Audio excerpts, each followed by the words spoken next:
know. I'm on the Block with Jen on all social media platforms. If you want to see me on Instagram, on TikTok, on Facebook, if you want to email me, on the Block with Jen again at Gmail, on the Block with Jen at Gmail. If you want to email me a topic or you want to talk to me privately about something, right? On the Block with Jen at Gmail. If you want to hit me up for a collab, on the Block with Jen at Gmail. Also, if you want to support the show, because mama got to leave, mama got to keep the lights on like every other church, right? You can cash at me at the bottom. It's also on the Block with Jen. So I'm on the Block with Jen all over. I am not hard to find, okay? If you don't like doing the cash app, you could throw it in the super chat. That's great. I take that too, okay? I take coins and Groupons and EBT, whatever you got. Money is money, right? As long as I can buy something with it. Or again, you could cash at me on the bottom on the Block with Jen Cash App. I get all that money, right? Super chat, YouTube takes a huge chunk, right? Because they got to keep their lights on too. So it's all good, right? All is fair in money, war, and bullshit, right? So how are you guys? So much to talk about tonight. I'll try to be concise here, right? There's a lot of interesting things going on, specifically the topic. The U.S. Embassy warns darker-skinned Americans in the Dominican Republic, that's what DR stands for, are passport bros at risk. I did want to talk about Kanye real quick. Kanye, yeah. You guys probably heard, but he doesn't want to get divorced. He keeps missing the depositions, right, for the divorce versus his ex-wife, Kim Kardashian. And apparently they keep showing up, but Kanye keeps flaking like, I don't give a fuck, I'm not showing up. So the judge did give him a warning. But, Kanye doesn't want to get divorced. But it doesn't work that way, right? You just can't hold on to somebody. You can't hold on to it. If they're done, they're done. You got to let go. You got to let go for your sanity, you know what I mean? And for the mental health of the children, right? So I'm surprised he hasn't. I'm surprised and not surprised, but I'm surprised he hasn't showed up, because I don't think when someone doesn't want you anymore, like, I don't understand why you would be prolonging it and being an asshole just to be an asshole. Like, the lady wants to get divorced, but he's not showing up to the deposition. So I found that interesting. So probably eventually they're going to have to grant Kim Kardashian a divorce without his signature. I don't know how it works. If you guys know about divorce, let me know in the chat. But can she just get divorced without him showing up? Because I think it's pretty messed up that she wants out of that marriage. And he's like, I'm not showing up to the deposition. Do what you want. He is running for president. Okay. He did announce he's running for president. Are you guys voting for yay? Yay 24. Yay 2024. He said he bought up a bunch of Balenciaga clothes and he's rebranding it. He bought a lot of Adidas and Balenciaga clothes. He said all the ones he could get his hands on, and he's changing the logos to Yay 24. He's literally in a warehouse, got a bunch of people working at, sewing machines. And they're changing the Balenciaga logo and the Adidas logo to Yay 24 to represent his run for presidency. So who you guys voting for, Trump or Kanye West? And when you think of those two candidates, and I'm sure there'll be more candidates, not just going to be Kanye West, Ye West and Trump. But when you look at those two candidates, it's kind of like tells you all you need to know about America, right? When you think of Trump and you think of Kanye West running for president in this country, it pretty much tells you all you need to know about this country, right? I call it clown country myself. That's why the clowns here thrive. If you notice, like all the lowest forms of humanity, the crazier you are, like Tekashi 6ix9ine or a Trump, right? They blow up here, the Kardashians, just because they all got a bunch of fake asses, right? Like, you blow up here for clowning. That's why I call it clown country. Like, the clowns climb very quickly in this country, while the people that go to school and study, right?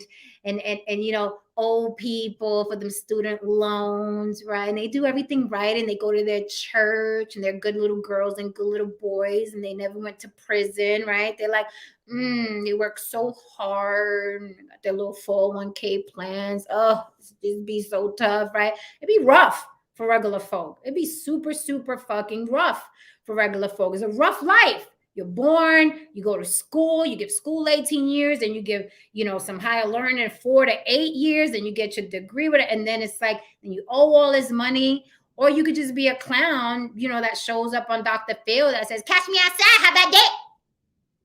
Catch me outside, how about and then you start an OnlyFans, you make over $50 million on OnlyFans. So the clowns in this country thrive. You know that. I know that. The clowns in this country thrive. You know what I mean? All the way up to presidency. Like Trump became president, right? The dude could barely stitch an English sentence together, but he became president. So I'm not surprised that someone like Trump or Kanye West could be president of this country, right? Wouldn't be surprised if Tekashi 6ix9ine could win, right? That's the country we live in, unfortunately, right? Or fortunately, if you just want to clown your way to some riches, it's very possible in this country. Probably couldn't get away with that like in China and shit. You could definitely do it here, though. This is clown country. The clowns thrive here. So think about that. Just get online, or, you know what I mean, show your ass or whatever. It's lucrative here. Clowning is lucrative in America. So yeah, so Ye said he's rebranding all the clothes, and no matter how expensive they are, and we both know Balenciaga is very, very expensive, but he said all items are going to be $20. That way everybody can afford the best of the best for $20. I find it interesting. I'm wondering who's going to buy the Ye 24 apparel.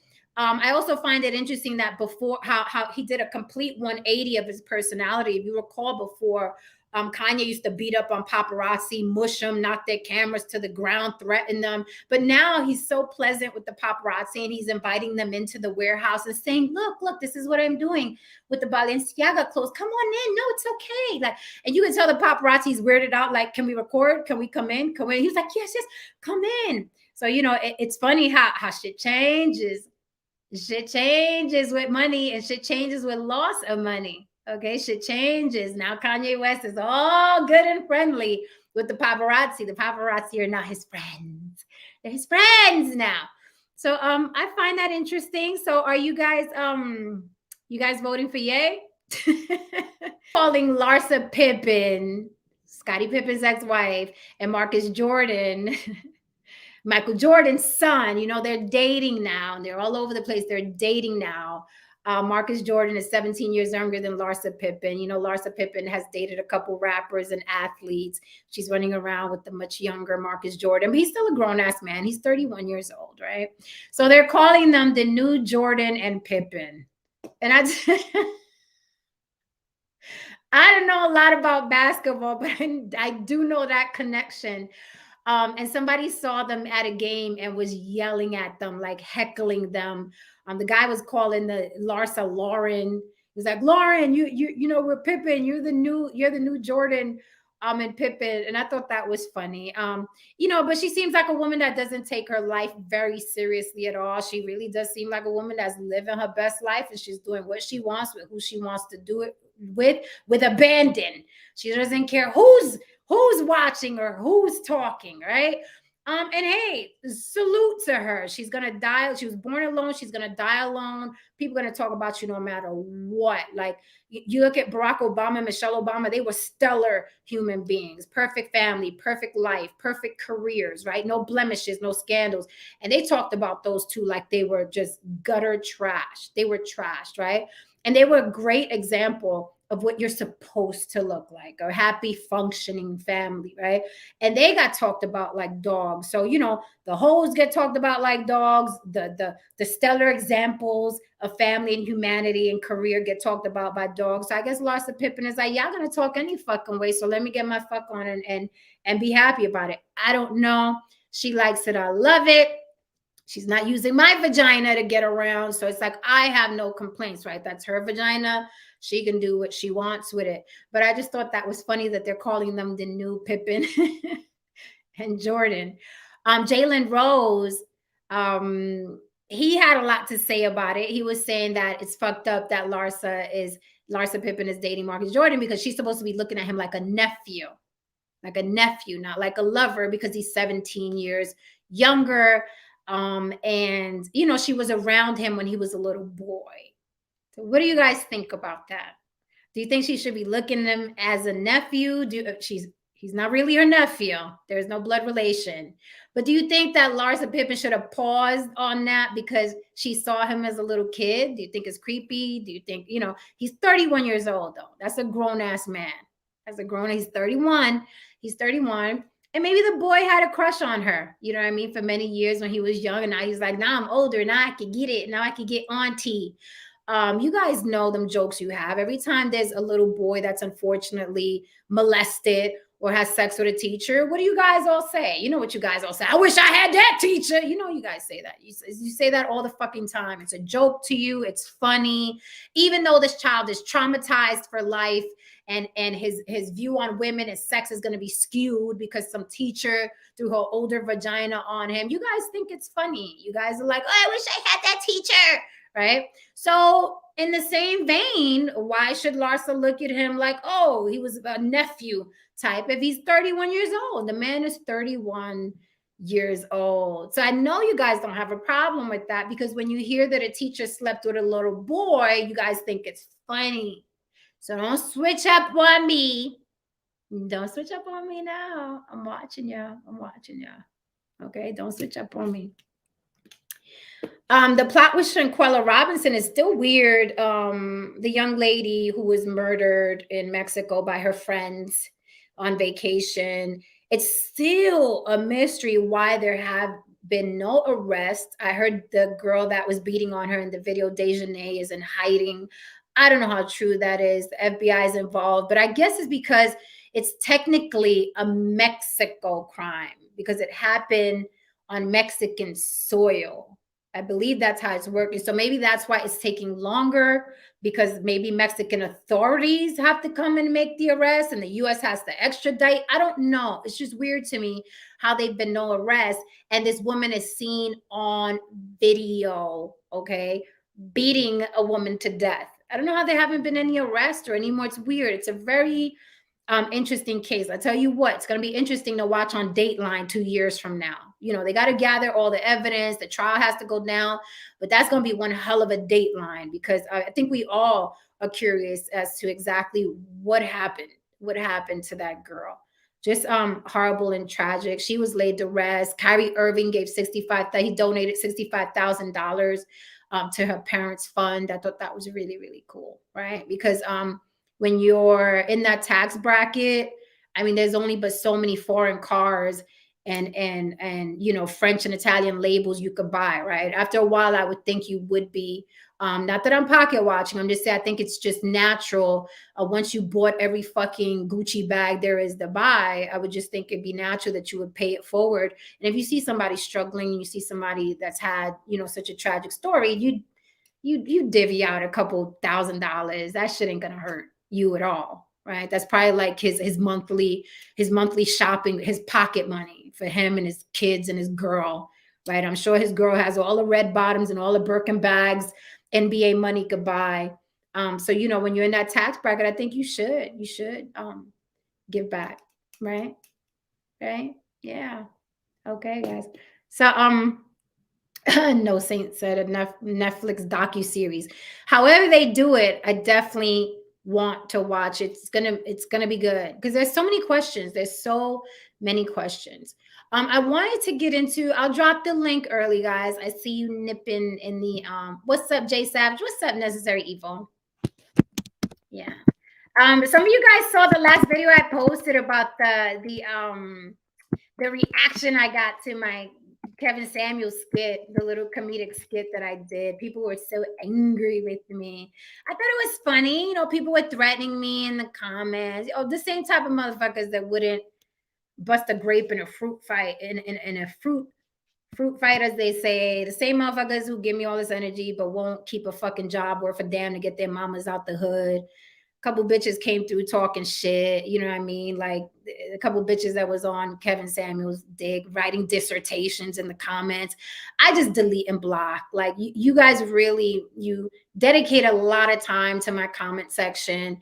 I don't have time to read all of it. It's literally like getting fan mail, and I just don't have the time. So when I see you went 3, 4, 5 paragraphs, I usually dismiss you, delete you, and send you the fuck on, you know, to your life. Like, you're not going to take up that much of my time. I think it's a little people they feel entitled to you listening to them, right? There's something about social media that does that to people. People feel entitled. Like, they're like, I'm going to write these 5 paragraphs and you're going to read it, lady I never met before, I'm not breaking bread with, I have no relation to, but you're going to read my 5 paragraphs about how I feel. There's very strange entitlement that goes on. And I've seen it happen on Facebook and on Instagram and on YouTube. There's this entitlement. I'm going to write this comment and you're going to give me your time. You're going to give me your precious time. And we all know time is the most precious thing. It's more precious than money. It's more precious than love. Time, because you can't get it back and you cannot replace it. Once these 5 minutes is gone, they are gone. You can't buy more time. Okay. You can't make more time. You cannot revisit. We're going forward. We're not going backwards, right? It's not a science fiction movie. We're all going forward.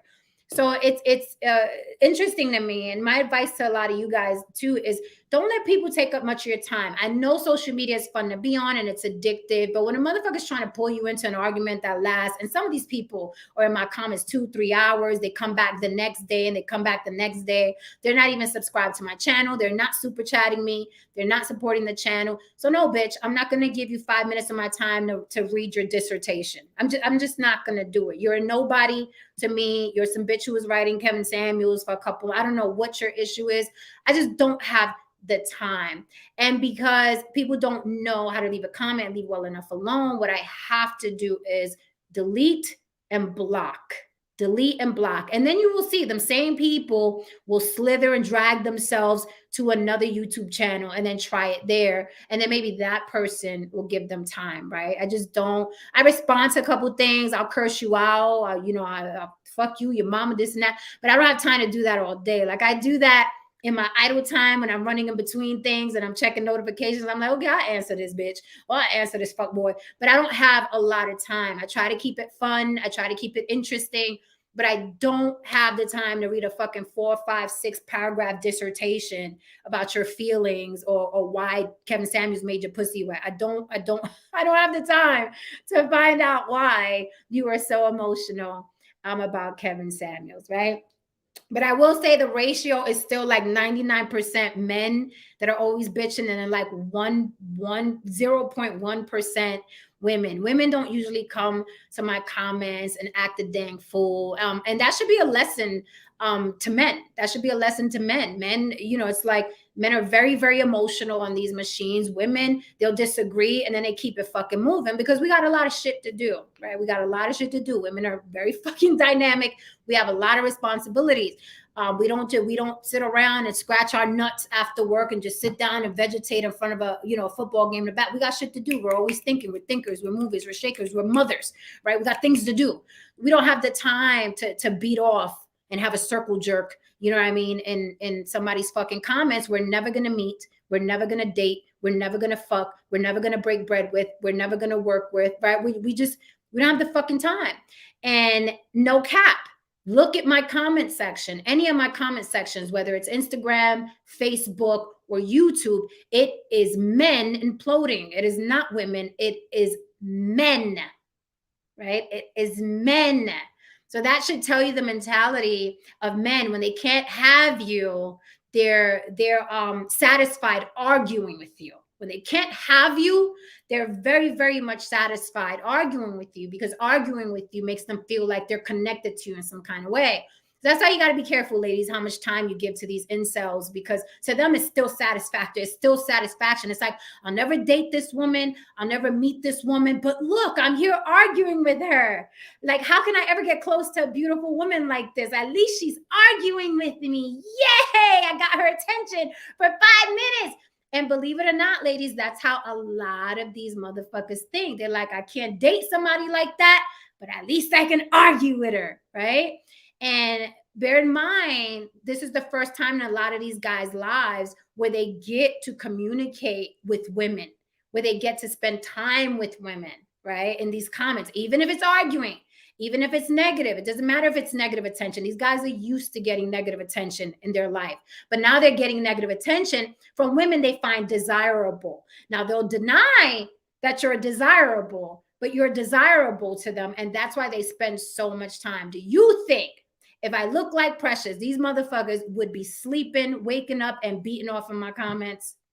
They wouldn't give a damn what I said. They would not give one iota of a fuck. Nary a fuck would be given, right? But these guys, it's the first time they get to, communicate and be in the company of women. So be mindful of that. Don't give a lot of your time. Make it fun. Throw some shit back and forth, but then disengage. And if they keep coming back, delete and block, and they'll move on to the next woman to argue with, because it's like, you know, to them, it's like I sit here and do nothing and beat my dick, or I get to go argue with Jen, right? And that's how they look at it. So be mindful of that. Keep it fun, keep it light. Don't let these motherfuckers drag you into a fucking 3-day argument. Delete and block them, okay? After you keep coming back over and over and over again, it stops being fun for me. So then I got to delete and block you after I done cussed you and your mom and your grandmama out. Like, it just stops being fun, and I got to delete you and get fresh meat in, okay? Because that dead meat be stinking after a little while. I'm just saying. All right. So let me drop the link early. And I want to get into this topic. USSS Embassy warns darker-skinned Americans in DR. Are the passport bros at risk? And let me say this. Please correct me if I'm wrong. Drop links in the chat. Pero the majority of channels that I've seen of the quote-unquote passport bros are dark-skinned men. They're brown to dark-skinned men.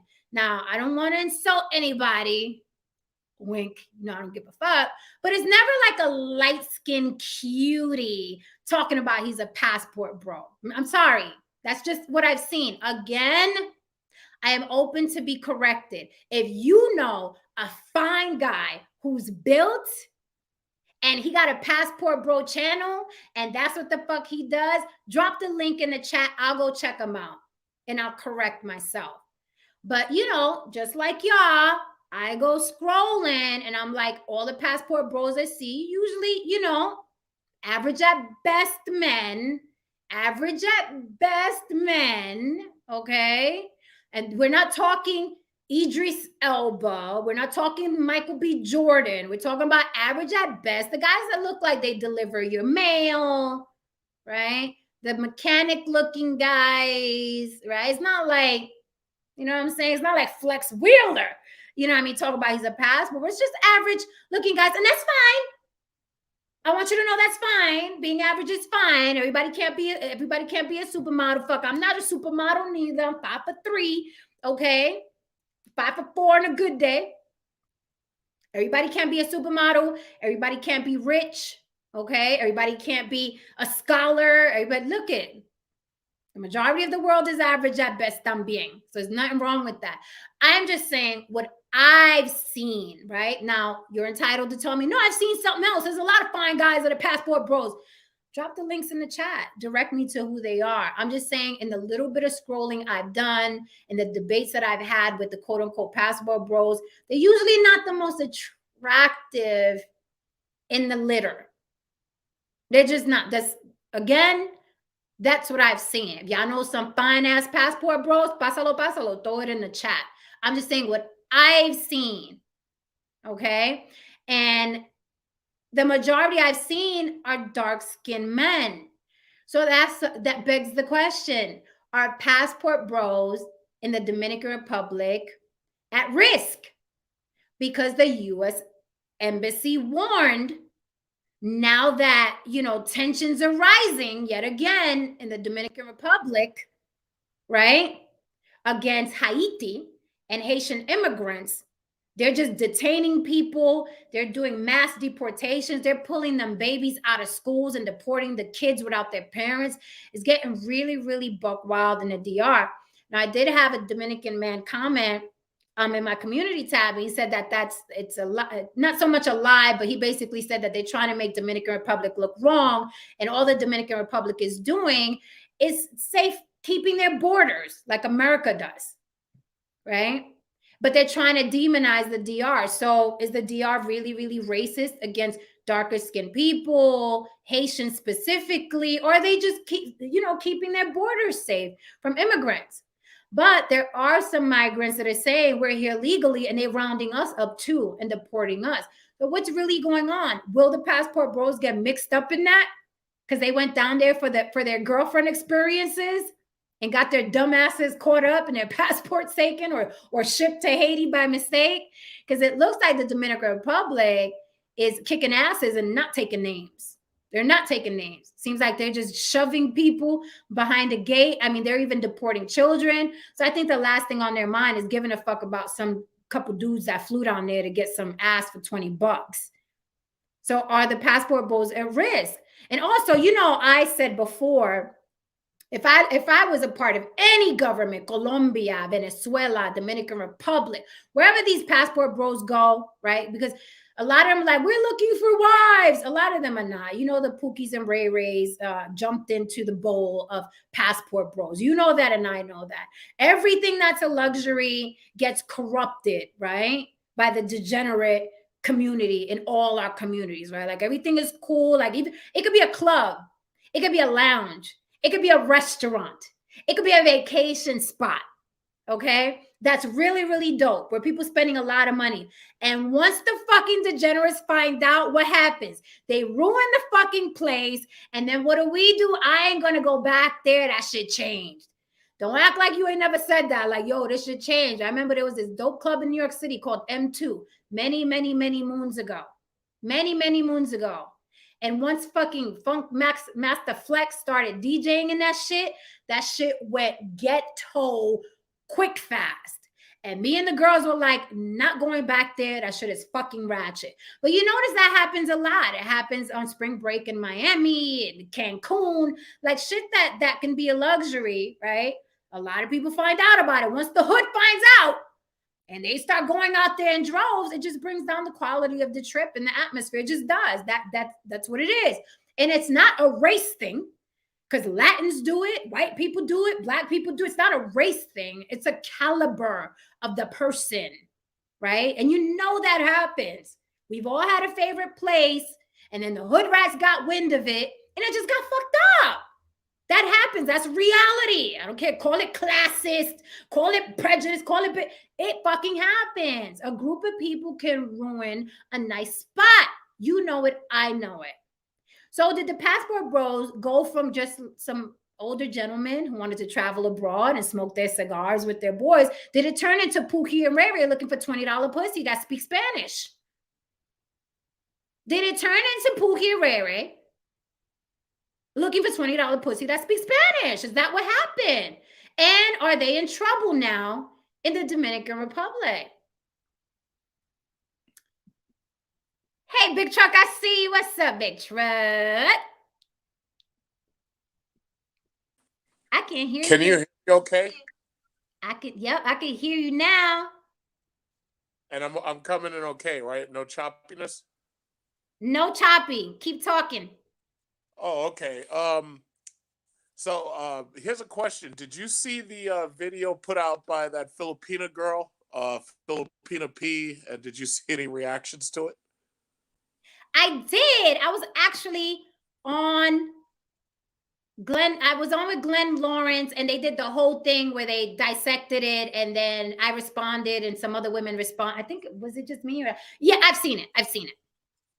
Oh, okay. I was just wondering because I thought it was kind of funny. I think she got Passport Bros trending. But as to answer your question, and I'm not going to stick around very long, but I'll just say to answer your question.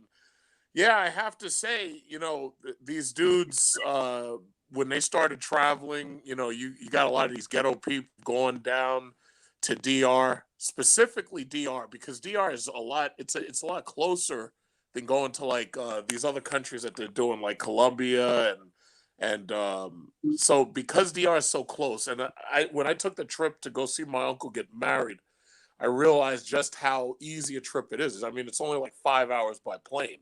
And then it's not very expensive when the flights are cheap, especially after COVID, the flights were really cheap.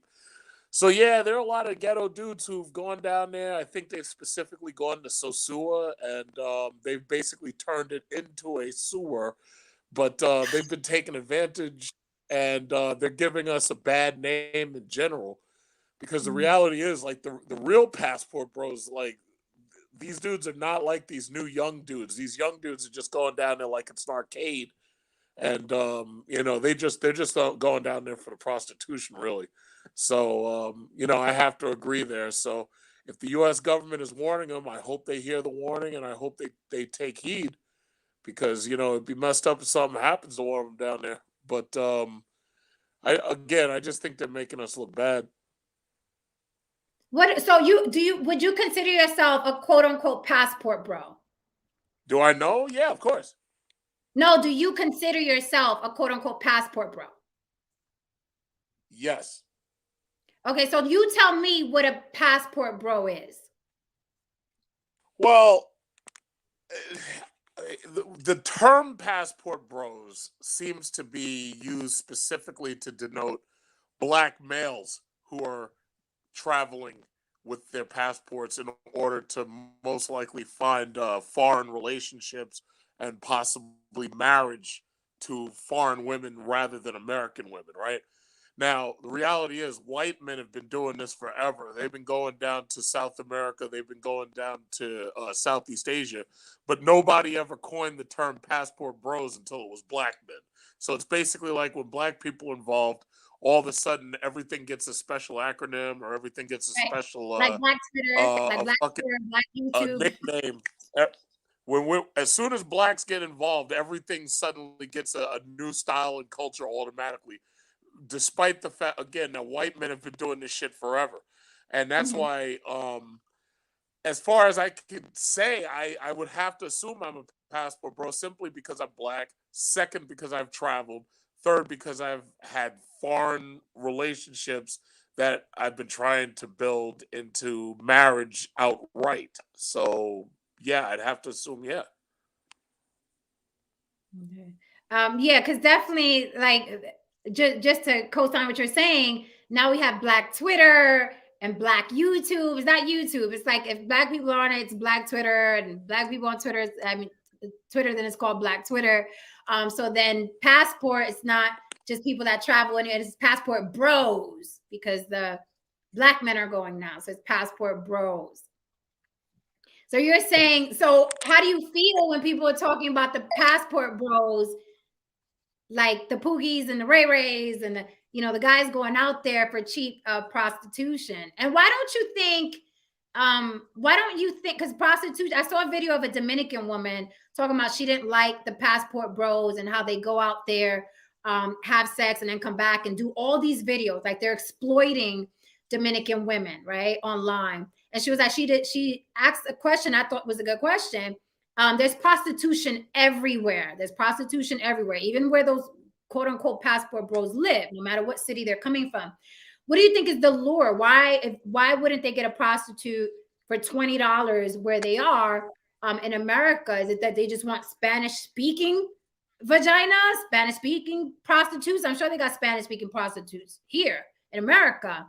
So what do you think is the lure? What's the appeal? Well, first things first. Well, with a caveat, number one, I've never personally solicited a prostitute, and I've never allowed myself to actually be solicited by a prostitute. So I would have to say it's slightly difficult to get into the minds of somebody who's used to doing that. But what I will say is this: when you travel, let's say when you travel, it gives you a whole new mindset. It's like you're not dealing with people who you're used to dealing with. You're not dealing with an environment like you're used to dealing with. You're not dealing with food, drink. The reality is, when they go to these other countries, yes, the reality is everything's cheaper. So whether it's the stay in the hotel, whether it's the food, whether it's the women, whether it's the prostitution, whatever, everything's just a hell of a lot cheaper. So the thing about it is they're getting so much more bang for their buck until they go down to these places and they lose their fucking minds. Like, real quick story, it's like when I first traveled, I went to China and I had a group of Americans with me. Obviously, they were from school. When they saw how cheap it was to buy cigarettes in China, when they saw how cheap it was to buy beer, these kids lost their minds. Like, they were smoking up cartons of cigarettes. They were drinking like crazy because they see, we're so used to paying top dollar because of these tariffs and these fees that are on everything, right? Mhm. A pack of cigarettes like $16. So now here you go. I have no idea, honestly, what the price of sex is for a prostitute here in America. So if you were to tell me, okay, yeah, a prostitute here is like $100 or something, the reality is when you go to these other countries, it's probably a fraction of that, most likely for a fourth or third. So Mhm. here you are, used to paying, full price for something, and now you're getting it for a fourth of the price. You lose your mind too. Doesn't matter what it is, especially if it's something you're addicted to. And you also Mhm. have to understand, it's like, yeah, you mentioned, okay, yeah, those type of people live here, but the reality is they have brothels here that I've heard of. They have massage parlors here. They've got places where they keep it under wraps. But the difference is um, how should I say, the consequences are a lot higher if, like, say they were to get caught here, you know. So they get to go to a place where it's cheaper. They got exotic women that they've never seen before. The whole way they're treated is completely different by these women. It's like it's a total different reality. So Mhm.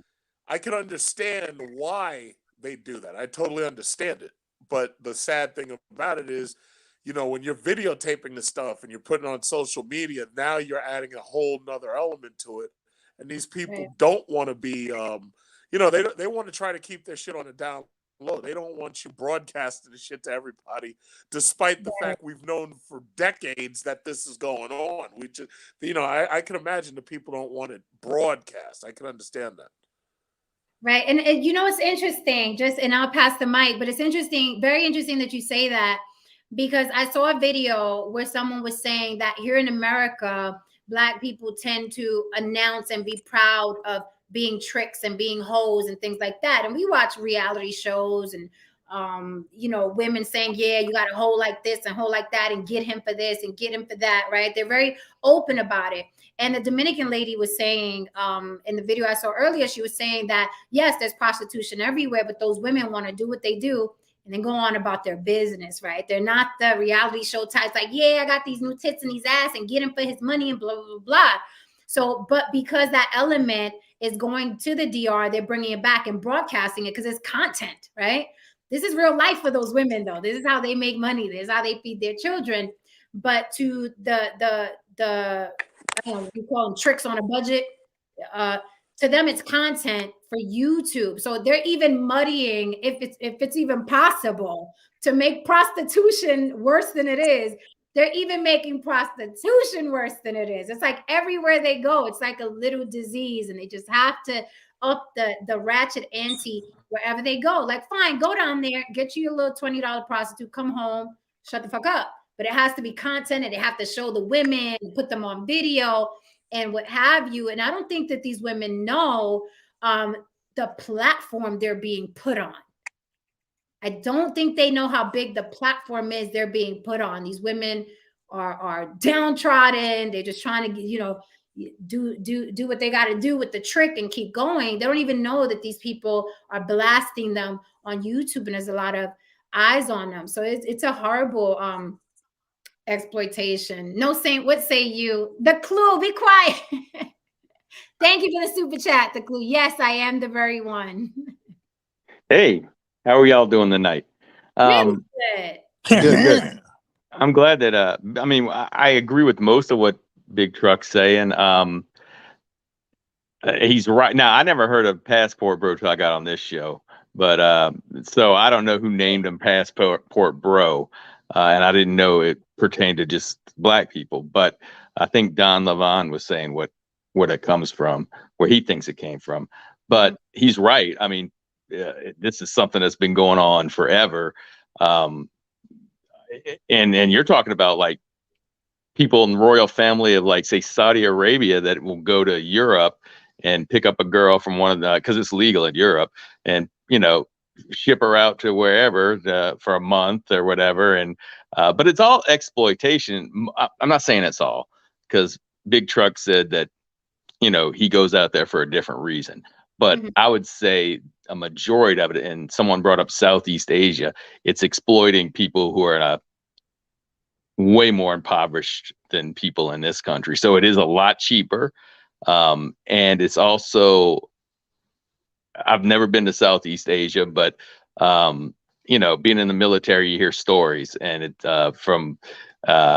they're a lot more willing to do a lot of things, that you might not get here in the United States for cheap. I mean, basically they'll make your bed, and that happens in like Central America too. And when you bring up Colombia, first of all, I think Colombian and Puerto Rican women are some of the most beautiful women in the world. That's my thing. I mean, there's a lot of people, there's a lot of South Americans, but not everybody looks alike, right? Right. And I think a lot of people do go to Colombia because they have very beautiful women, but you got to watch out because I just saw this today. I was watching a video. This guy lived in Colombia, right? He was from New York. He's been living in Colombia a couple of years. I saw it. You saw it, right? What? They put the devil's breath on them, the scopolamine or whatever, and robbed them. They're robbing. So as much as you might go someplace to exploit, these people aren't. Listen, just because you're in poverty doesn't mean you're stupid. You know what I mean? And they got some game they might run on you too. But I think it's listen. People exploit. I mean, that's what people do. I mean, everybody here who's not running the show gets exploited in some way, right? Right. And as wrong as we think it is when we get exploited, we exploit people all the time. But that's what I think it is when it comes to the majority of people going to other countries is it's sex tourism. Absolutely. I mean, some people dress it up. Some people try to make it sound, you know what I mean? But it is sex tourism. And also, I wanted to get into the danger of that, where it's now, everything evolves, right? You spoke about Colombia and those women that robbed that guy in Colombia. And I'm sure he's not the only one. I'm sure those women, it's like, look, these Americans are going to be here. This is what we can do. So it's going to evolve. It's not just going to be some, little old, wilting lilies giving you some cooch for money. Eventually they're going to be like, we can get these dudes. Right. Get these dudes for these laptops. We can get these dudes for these iPads. And see, he lived there. Mm-hmm. He lived. So basically what they do is they let's have drinks at your place. They spike their drink and this plant of it. I looked it up afterward to find out what it was. It grows in Colombia, and it's used for when you're coming out of like a surgery. It's some kind of anesthetic, but if you give people enough of it, it knocks you out, just like anesthetics do. And so they basically give them to it, and probably in a drink, and then they're out. And then this guy lived there, and they took like thousands of dollars. I mean, but there's tourists, like she said, that come there. And the next thing you know, they're waking up. They don't have any clothes to wear because they just rob them. Now let me. Oh, I'm sorry. Yeah. No, you go ahead. You go ahead. But let me just say something. First of all, no matter what country no matter where you are, it doesn't even matter what country you go to. There's always some level of pickpocketing. There's always some level of graft. There's always some level of scam. There's always some level of crime, even if you go to a country because see, I like to go to countries where the governments are extremely oppressive, and this way I know that if nothing's going to happen to me, because the countries I go to, the people there wouldn't dream of doing anything to a tourist because their heads would literally be on a pike. So the reality is I've never worried about those things happening. But what I will say is they constantly bring up the passport bros that come and get robbed and everything in these other countries. But I've never heard anybody mention, except more recently, is when you have female tourists who come from here, specifically black women, and they go down to these countries and they're getting these BBL surgeries, they're taking your goddamn kidneys while you're fucking under. So my thing is, listen, no matter who you are, if you're coming from this country and you're going someplace and you're taking advantage of the cheaper services, there's always a chance that something could happen. So my thing is, yes, some of these dudes are going down there for sex tourism. There's some of these dudes are just going down there for vacation. But yes, there are some that are going down there for sex tourism. If they get involved with organized crime, and the organized crime is a good level of organized crime, they will front you to women and they'll get the money and they'll keep everything just moving. But if you're dealing with the amateurs, those amateurs down there are the ones that are just looking to set you up and rob you. But while we're busy talking about that, the same shit's happening here in the Bronx. They got dudes who are going into these apartments with these women who they're meeting on fucking Instagram, and that shit's happened at least 3 times within the last year. And I've heard it on the news, and it's in the news. And a chick will convince you to come to her apartment. You met her on Instagram, you met her on Craigslist or whatever, and then she's got her boys robbing your ass. And this is right here. They've been lining up. Listen, they've been lining men up in the Bronx for centuries. Yeah, but the bottom line is it happens. Even if you're an American, you're not even a tourist, you just go into the Bronx and shit happens. I don't even like going up there because I'm always afraid I'm going to come out and my fucking car rims are going to be gone. So yeah, I get what you're saying. I think the thing is though, when you go someplace and you're on Tinder, right? And you're oh man, this girl, oh look, she wants to. So it's like I don't do that shit. No, I'm just saying this is what happened. This is what happened. So they're on Tinder and they line them up like that. You're thinking, oh, these are 2 nice girls, you know, and they're saying, hey, we're not selling the cooch. We're just, you know, we just want to meet up, you know, and right. They're lining them up like that. And that's where women have an advantage because, you know, you're more suspecting of a dude like, oh, this guy's going to rob me. You're not expecting these like little angels, you know, you're like, I'm going to have a drink. Oh, I might get a little lucky tonight or something like. You're just not, it's clever. But, you know, when you're talking about, I've been to Colombia several times and I've been to that city that he was at and got robbed, Cartagena. That's not the run of the mill. When you think third world country, people think, you know, every place is broke. That place is flying with money. That is on the Caribbean. That is a nice area. And these, from what I understand, these 2 didn't even, they weren't really poor. They just found a good scam and they took advantage of it, you know? But yeah, but I hear what you're saying. It can happen anywhere for sure. Yeah, well, I mean, Nicki Minaj says she fucking was drugging people, so that obviously that shit can happen anywhere. Cardi B. All right. Yeah, but I think though, listen, when you talk, and maybe Big Truck, maybe you find this too, I don't know, you can tell me, but when you speak with people who haven't traveled outside the country and, you know, you tell them you're going like to Colombia or Mexico or Southeast Asia, first of all, they think you're going to get kidnapped or, you know, that every place is a slum. Secondly, I really believe they think these people aren't smart. That they're naive. Maybe naive's a better word. And so Americans know everything they know about other countries from movies. And when it comes to any place in South America, all of them are narco terrorist states. Right. 100% of them, there's narco terrorism. Like when I talk, look, this is a real quick story, and you can pass the mic. But like when last time I went, I think it was the last time I went to Colombia to visit our family. My mom, I invited her and she was going to go. And she was like, you know, you read the U.S. State Department website and it'll scare you out of going anywhere. And I said, Mom, where do you live? You live in New Orleans. I said, I'm more scared walking down the streets in New Orleans than I'm scared walking in Colombia, you know, where we went. There are some places in Colombia you can get kidnapped, but not where we were at, you know. I hear you. I know you want to pass the mic. I had to tell people the exact same thing when we were in the height of COVID. Like I'm telling people, I'm planning to go on vacation and I'm leaving the country. And they're like, oh, I wouldn't go over there. And I'm like, excuse me, do you realize that you're in ground zero right now for fucking COVID? We live in New York City. We're in ground zero and you're worried about me going to a place where they have a lower rate.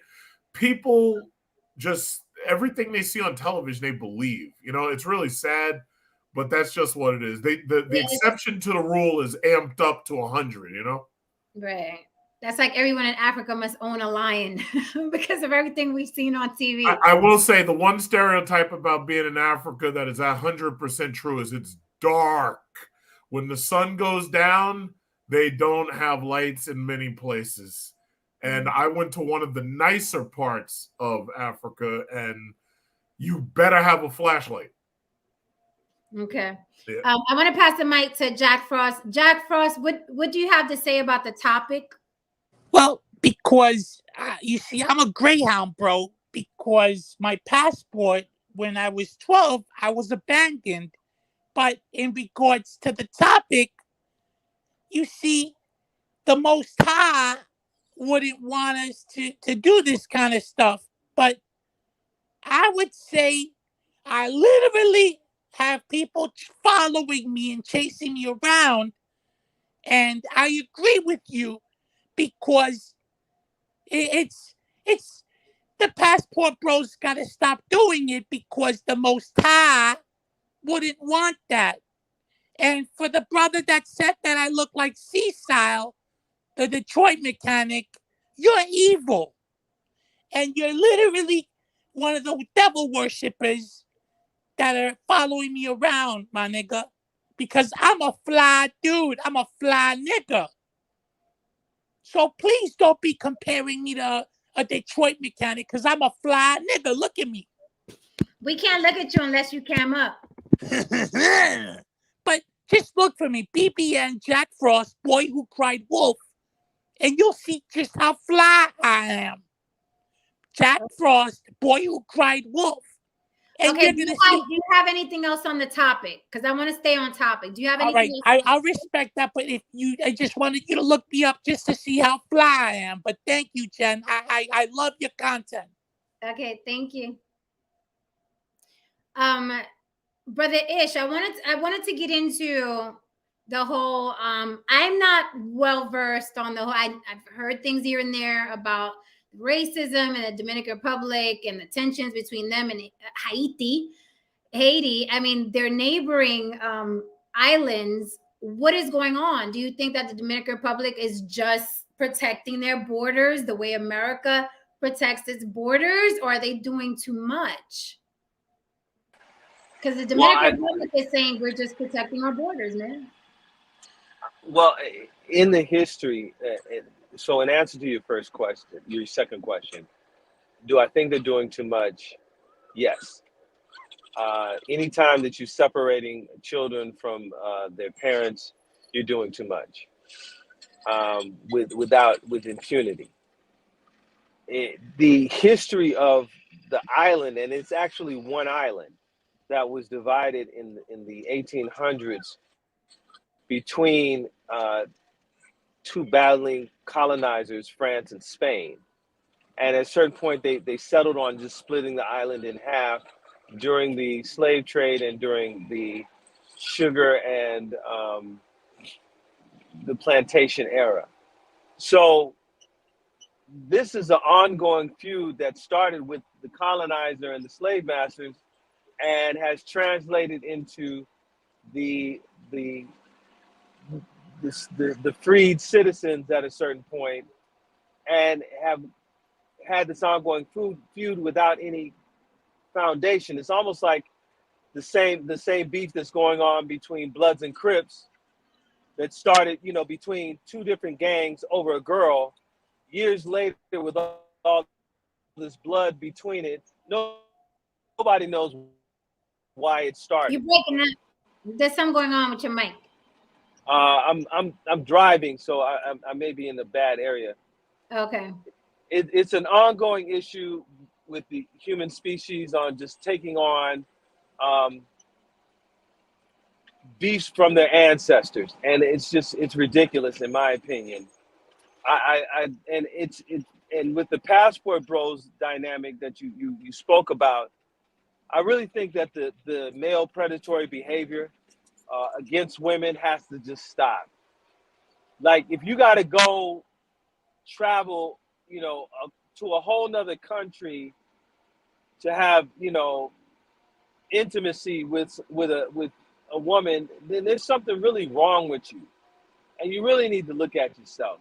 And to take advantage of somebody, even though there's an exchange of funds and finances, you're taking advantage of a traumatized woman. I just think it's sick. And I think we really, just as men, really got to really take a look at ourselves when it comes to, the behavior. And then, we go around corrupting women and then we turn around and complain about the corrupted women. Screaming children? Who's that? Oh, that's me. I'm driving around with my daughter. Okay. Well, I agree with you, Ish, but the reality is things are basically so bad here until most people just don't want to deal with this. And it's getting worse and worse and worse. And now you're seeing more and more people joining that movement. And again, it's unfair to call the entire thing sex tourism because it's not. But that said, even the ones who are doing the sex tourism, it's like they're doing it because once again, it's not legalized here. And that's their argument that they should make it legal. Now, me personally, I'm against it, and I'm against the legalization. I've never personally solicited anybody, and I haven't been solicited. Why are you against the legalization? I'm against legalization because for the exact same reason that I was against legalization of marijuana, because I knew that it wasn't going to work. Right now, they've made it so that they literally sell weed across the street from our schools. Like when I was born in the 80s, I never imagined that they would be selling drugs across the street from the schools. Now they are. So what you do is you get some of these kids who can't do anything, they buy the stuff and then they sell it in the school. So all you're doing is getting a proliferation of vapes, weed, and then other drugs, because enough is never enough. You get these kids trying to steal from the stores and they get these criminal records and this, that, and other. Now, as far as prostitution, I think that if they do that, some people will just use it as an easy way to make money, just like they're doing with the, OnlyFans on the internet. And the problem is it'll just drive the cult. First of all, culture is pretty much dead, but it'll just drive things down the drain even more. If you legalize prostitution, it's like every 18-year-old girl automatically be in the top 1% because there'll be guys just lined up trying to pay money to get in our pants. So if you think legalized prostitution is a good idea, well, that I just really think it'll just lead this. It'll make things worse than it already is. And even with the legalization of marijuana, it's made things worse than it already is. I prefer it when they were just locking people up for disobeying. But this is the thing, Big Truck. They were selling weed across from that school anyway. It just wasn't legal. Yeah, right. And they were selling prostitution. I mean, we all know prostitution's been around forever. So it's not stopping anything. All it's doing is filling up the prisons, right? When you regulate things, it's always better because you're always going to have crime surrounded. I mean, you're always going to have the person that maybe still is out on the street. Around here, it seems like there are a lot of it's usually people that are addicted to heroin. People are addicted to heroin. But see, first of all, those drugs that they're addicted to are illegal, and most of that stuff is actually killing these people. Right. And the issue is we've gotten so soft. We've gotten so soft on the punishment of the crime that's what allows it to keep going. I'll tell you what, go to countries where it's illegal and they're not soft on crime and tell me how much more proliferation they get. They almost get none because they punish people severely. Yeah, but you know what? You really sound like, and pardon me for saying this, it's like when Trump, and I hate bringing Trump's name up, but he says it. It's like when Trump says, "Oh, China has 100% conviction rate. So does North Korea." It doesn't mean that those people are guilty. It just means that they're throwing them in jail and killing them without a fair listen, they don't have China doesn't have 100% conviction rate. If the government comes after you, chances are you did it. Now, no. Listen. They don't have 100% conviction rate. If they actually use force against people, because first of all, the cops there don't even carry guns. So when they come after somebody for something, chances are somebody called the state on them and they came after them for something. But what I can say is that their murderers over there, they don't get life sentences. Their murderers get executed. Right. And so I'm already, and I know we're on different, we see things differently. The only reason I'm against the death penalty in this country is because they put innocent people to death sometimes. And for me, one innocent person that gets put to death is not worth the other people that are getting put to death. And you find out that police are setting people up and know they're setting people up and still they're on death row. And when this comes to light, they're not letting them off death row for the most part. So if that's happening in this country, over in China and over in these communist authoritarian countries, Yeah, they're gonna have a high conviction rate, and yeah, people are gonna be scared. But they're also like, let's say Iran. They're also like the women that are taking off the hijabs. They're also they better put it back on. They're also raping those women when they bring them into the interrogation room. So I mean, I don't know. Anyway, I know we're getting off subject, listen, that's how these people. See, here's the thing: it's all really connected. If that's how those people choose to live, and they choose to live in their Islamic state, and they want to keep things Islamic and everything, that's their prerogative. But anybody who's not going to toe the line, yo, listen, you got two choices: you either leave or you're getting stoned. It's one or the other. So, bottom line is, that's how those people choose to live. What I can no, that's how the leaders choose to live. No. Those people. All right. Those people elect their leaders. Okay, right. And the leaders that they elect uphold that Islamic culture. When you go to any of their country, you go to Maldives, you go to Dubai, you go to any of their countries. I don't know if you've been to any of their countries, but the bottom line is they got them women in them burqas. Even it could be 90 degrees outside. It could be 100 degrees outside. They got them women in those burqas, and they have their women indoctrinated to be that. And they're not going to ever change. They haven't changed in, like 6,000 years. They ain't never going to change. They're going to stay that way. So, but I just wanted to interject and say, doesn't necessarily mean that they vote them people. And I didn't vote Trump into office, but he was still the president here. So, someone may say, well, you guys voted him in. I didn't vote for Trump. The majority vote put him in. Yeah, no, but I'm just saying, not all some. Hold on one second, gentlemen. Thank you for the super chat. Don Levon, I know you started some shit. Where is this bullshit about prostitutes, the world's oldest profession? It's not. And people are still getting upset about it. The oldest profession is being a farmer. I don't know whether it was a farmer or prostitution. It would have had to have been a farmer simply because people needed to eat. You need to eat before you have sex. Yeah, but before they were farming, they were hunter-gatherers. So there might have been a job. The same shit. There might have been a job before that. Well, okay, fine. So your first job was hunting fucking lions and shit and eating them. So but the first job was not prostitution. Tristan, what you gotta say, Tristan? Ugh. Okay, so I don't believe this has anything to do with Haiti. I believe Dominican Republic is looking at the Sosua district and like, listen, America, you need to get this shit straight.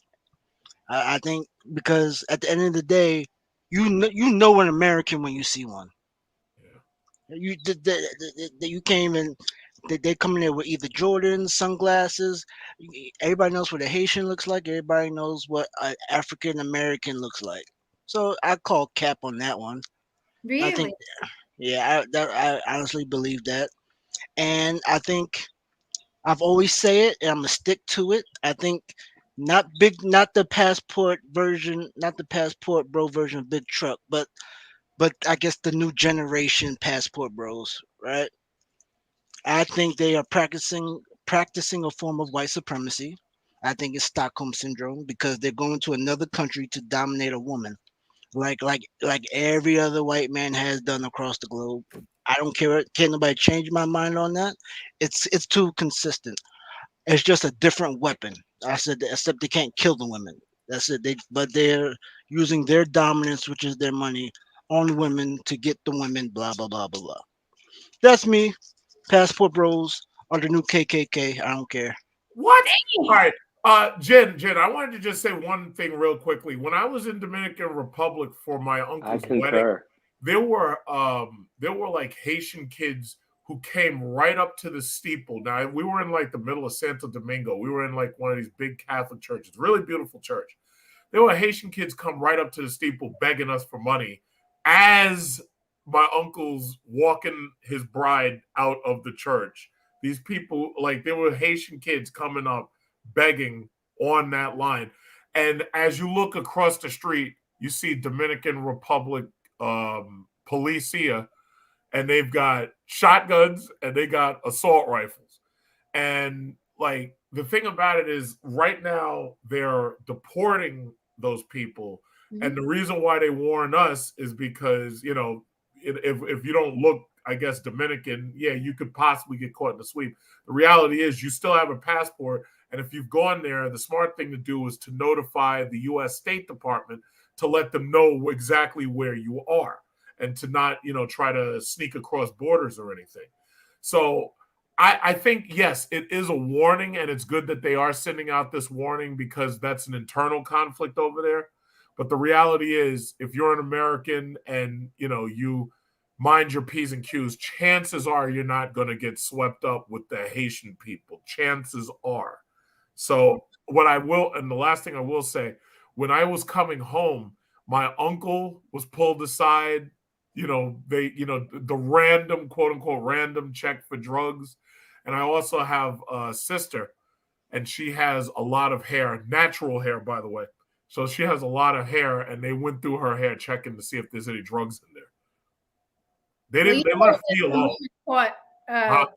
You know, there were just some women caught transporting in a wheelchair. Cocaine, not the wheelchair, the other women with the big hair, and they had the little cubes of cocaine, heroin, all in their hair, all in the weave, all in the wig. That was crazy.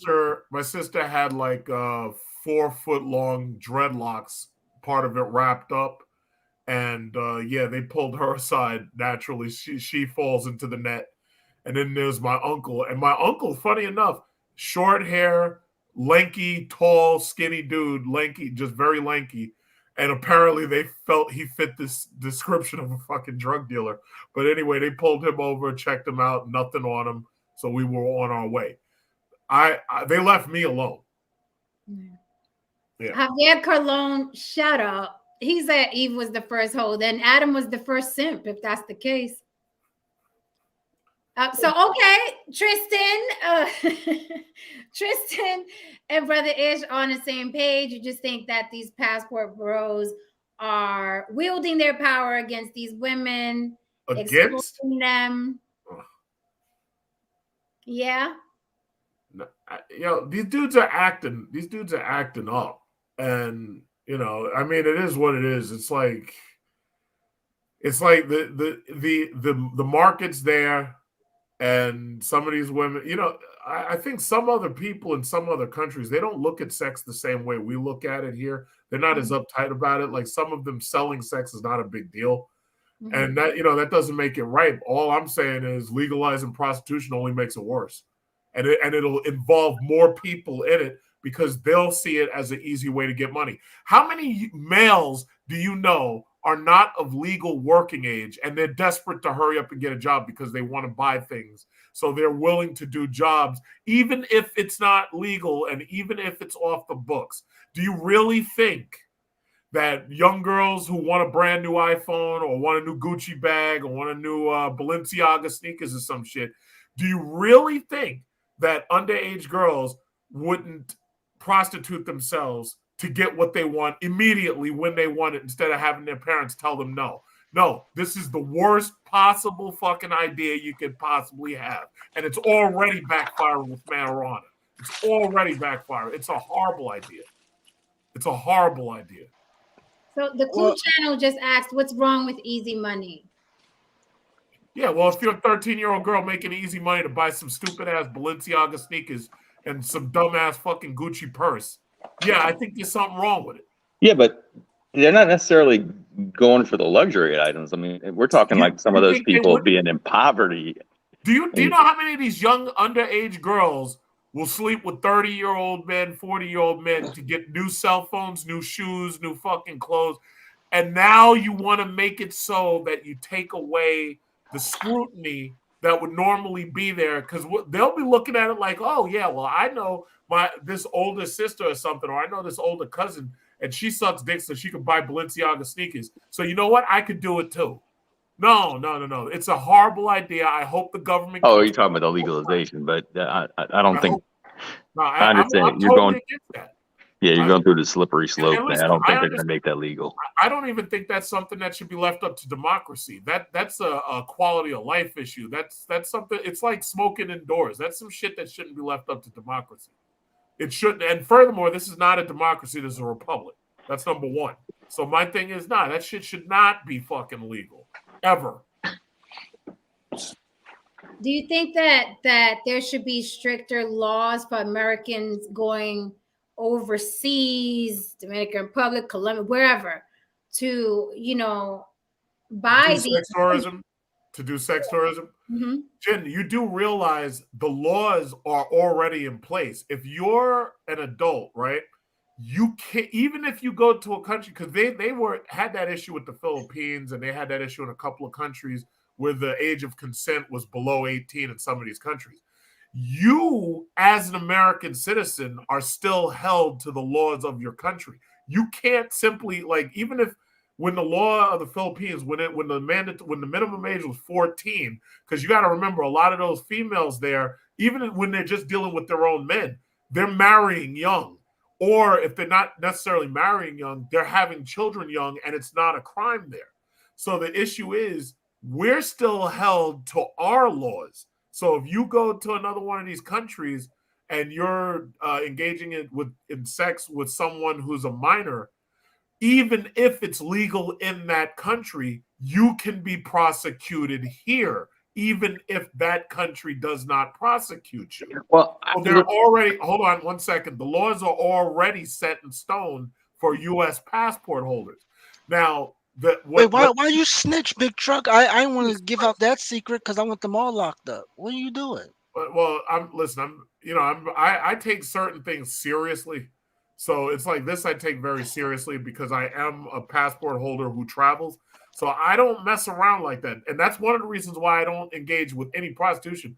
Because the thought in my mind is that, oh yeah, you'd go out with one of them, and the next thing you know, what is it? Interpol's knocking down your fucking door. It's like, yeah, we got you. And like, no, it's like, no, I would never do that just because I feel that there's somebody always over my back, for one. And second of all, because of the immorality of it.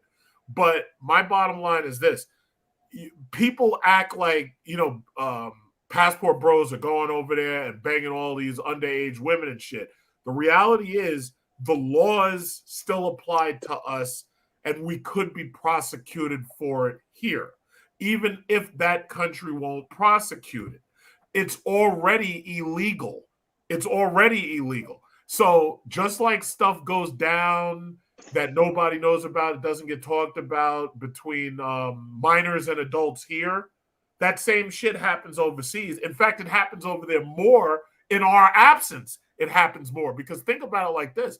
When there's no passport bros, what do you think those prostitutes, do you think they suddenly wake up and say, oh yeah, I'm going to go back to school and get a degree or something? No, they're doing the same shit. They're just doing it with their men. And the thing about it is their men are financing them in some way, whether it's to get food, whether it's to get a place to stay. Those older men are still doing the same shit there.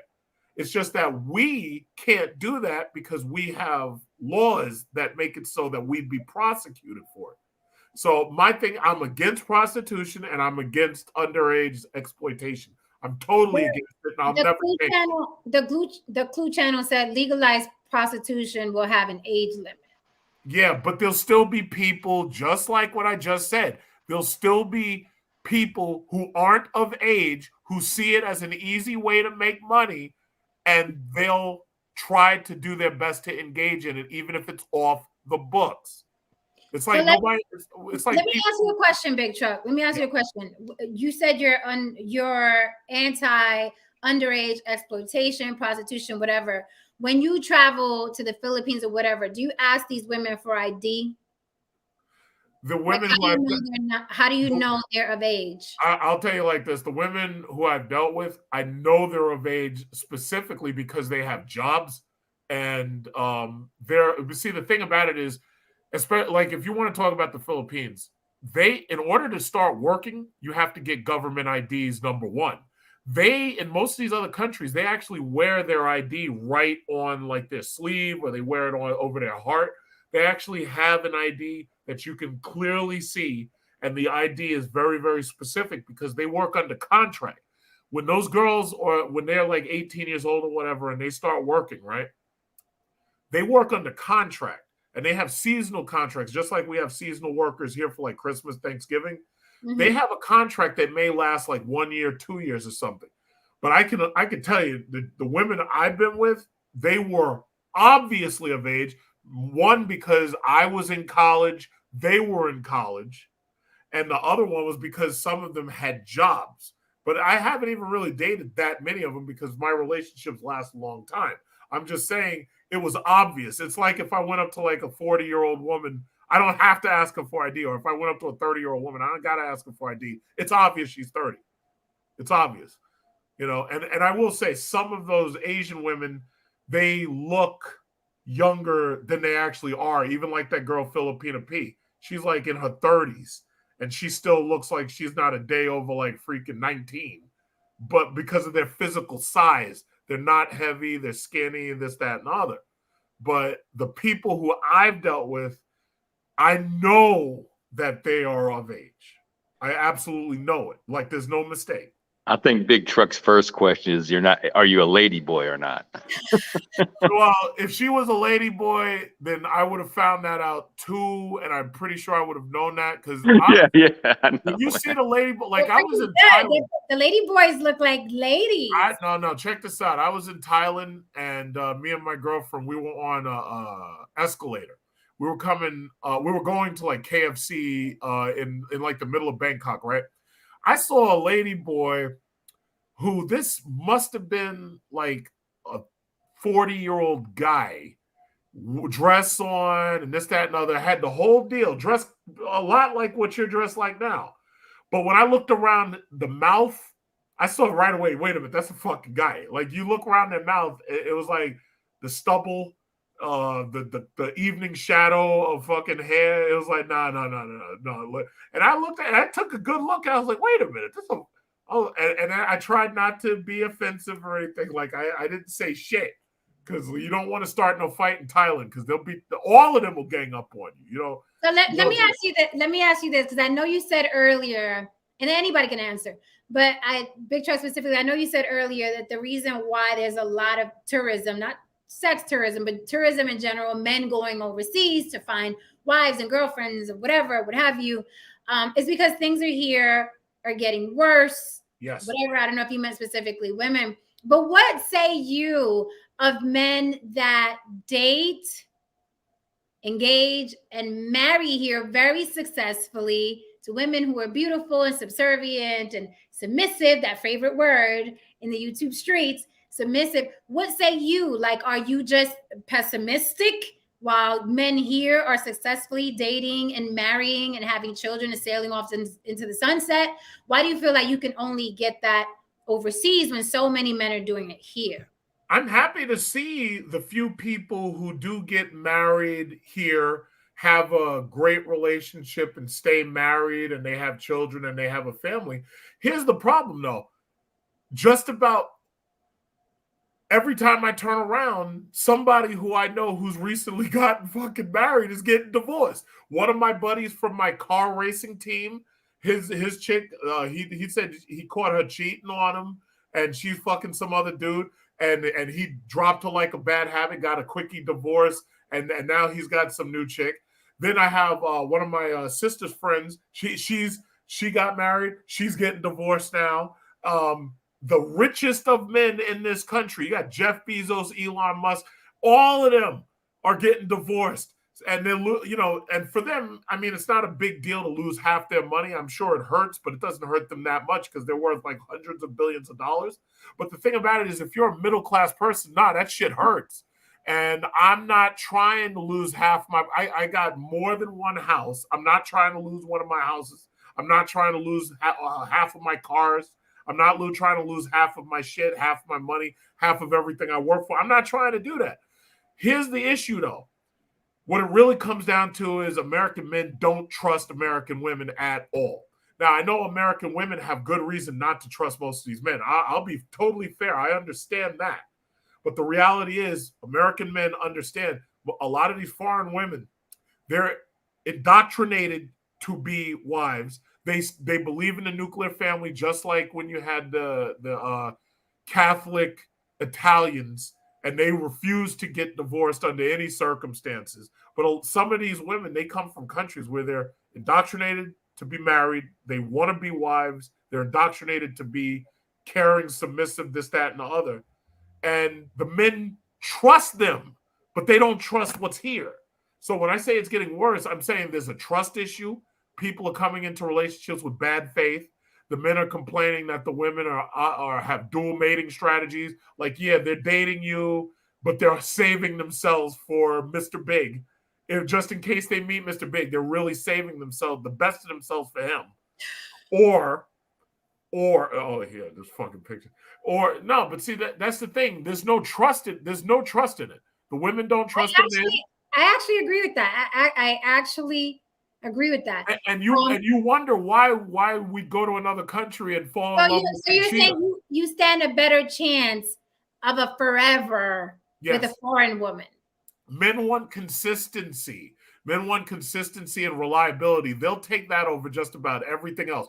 They'll take a 2 or a 3 or a 4 as long as she's faithful, consistent, and trustworthy. Even if they have to forego the bad bitch that's like supposedly an 8 or a 7, because there are no 10s.